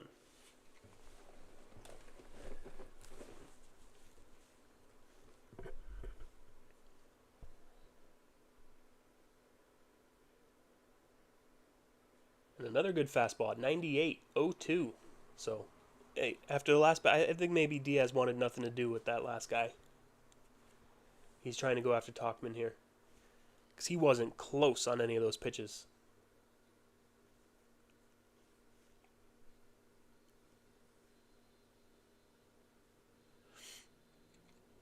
Alright, here comes the third pitch. And he strikes out Tauchman on a 90-mile-an-hour slider. And the Mets go to the bottom of the ninth, tied at 1, trying to walk it off. And you got Taylor, McNeil, and Torrens coming to the plate. So, do they do it? They scored 1 run in the last inning. Listen, we always say, Mets don't start scoring until the 8th. They scored 1 in the 8th. Let's see if they can score 1 in the 9th. You only need 1 more. I'd like to see a walk-off homer today. That would, you know what? After this terrible offensive game, if Tyrone Taylor comes up right here and hits a walk-off home run, I'll leave this happy. I'll be happy today. No matter how bad they were all day, walk-off home run would be nice.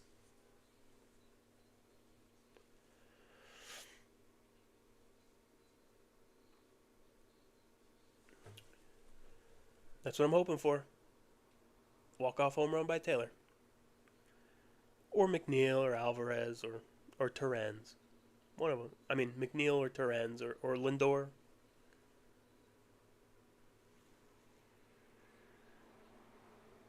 Absolutely, you still be concerned, but as long as you're still winning games, even if you're struggling, if you're still winning games, yes, it doesn't bode well for the future or when you do get into the playoffs, if you do get into the playoffs.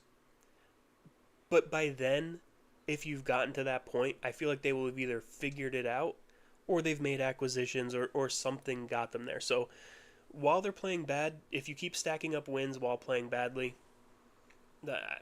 you can't be too upset about that. You could be concerned going forward, but just keep stacking wins. If they can be 12 games over 500 after playing terribly offensively, then if they ever do start to hit, imagine how good they're going to be. Yeah, I think Alonso's in his own head with his defense right now. But he got the job done. This time.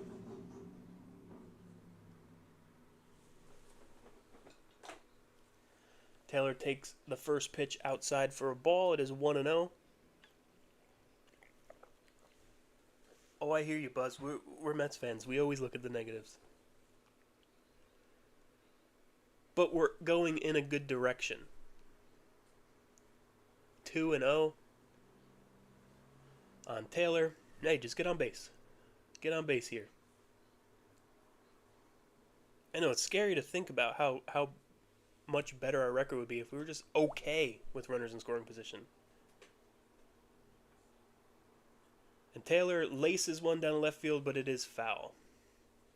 And it is 2-1 count. That was close. That was probably about 6-8 inches foul. And would have been a double down the line.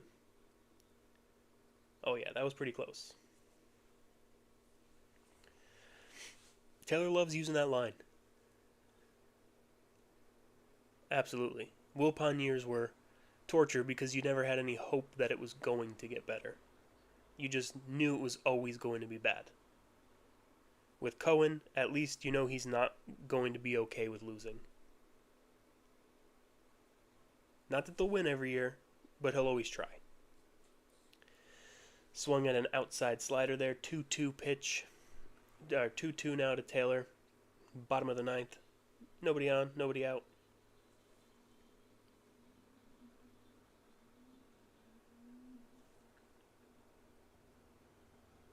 Taylor hits one deep to left field. Center fielder goes back, and he can't make the catch. Oh, and I think Robert got hurt on that. Taylor thinks about third, stays at second. Wow, I thought that one had a chance to go out, but it didn't. And Robert could not make the play. He got his glove on it, but was not able to make the catch. And Tyrone Taylor's at second base with a leadoff double. The Mets are kind of in business here, but now they just got to get a hit with the runner in scoring position. Oh, that was right off his... He should have had that. Yeah, I don't want him. Someone else can have that headache. He's just not very good. Ooh, Taylor really thought about third base there.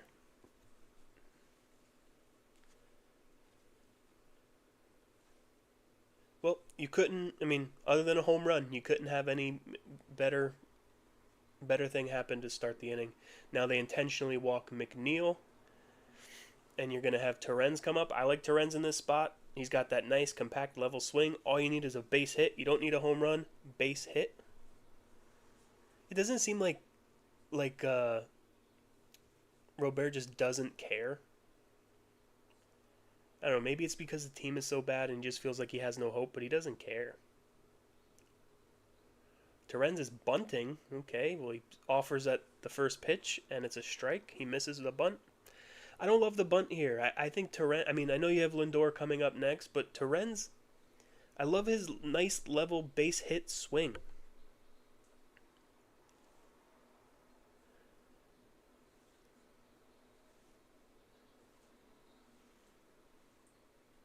And it's a base hit for Torrens. Taylor is going to stop at third base. It was to left field, and he was probably going to get thrown out at home, so I like not sending him there. You have the bases loaded, nobody out, Lindor coming up. Listen, if the Mets don't win this game right here, then they don't deserve it, and they're probably just a bad team. They have to win this game. They have to win it right here. You have the bases loaded, nobody outs. There is no excuse not to win this game right here. With your best hitters coming up. At least a sac fly here, Lindor. And he hits it deep to right, and that's going to win the game. It's not going to go out, but it's going to win the game. Taylor's going to come home to score the winning run, and the Mets win 2-1. Hey, they got the win. It's all that matters at the end of the day, right? And look, Soto's in the middle of it. So all those people with the narrative that Soto doesn't celebrate, he's laughing. He's right in the middle. So, listen. Ugly. Exactly. Ugly, but we'll take it. Mets get the win. And they did it. Hey, listen. They got the win. We don't have to love the way they played as long as the wins all count the same, wins or losses. So, all right. Hopefully they don't fall asleep for the next two games. Hopefully this wakes them up a little bit, gets them going, get the juices flowing. You're not gonna, you're playing a bad team. Let's get the win. All right, I'm gonna keep doing some of these streams going forward. If you like it, if you're here and you're not subscribed to me, give me a subscribe, hit that subscribe, give me a like, and I'm gonna keep putting out videos as well. So give those a like, give those a comment on those as well, and yeah, I'll see you guys next time. So enjoy the win, enjoy the series, and have a good day.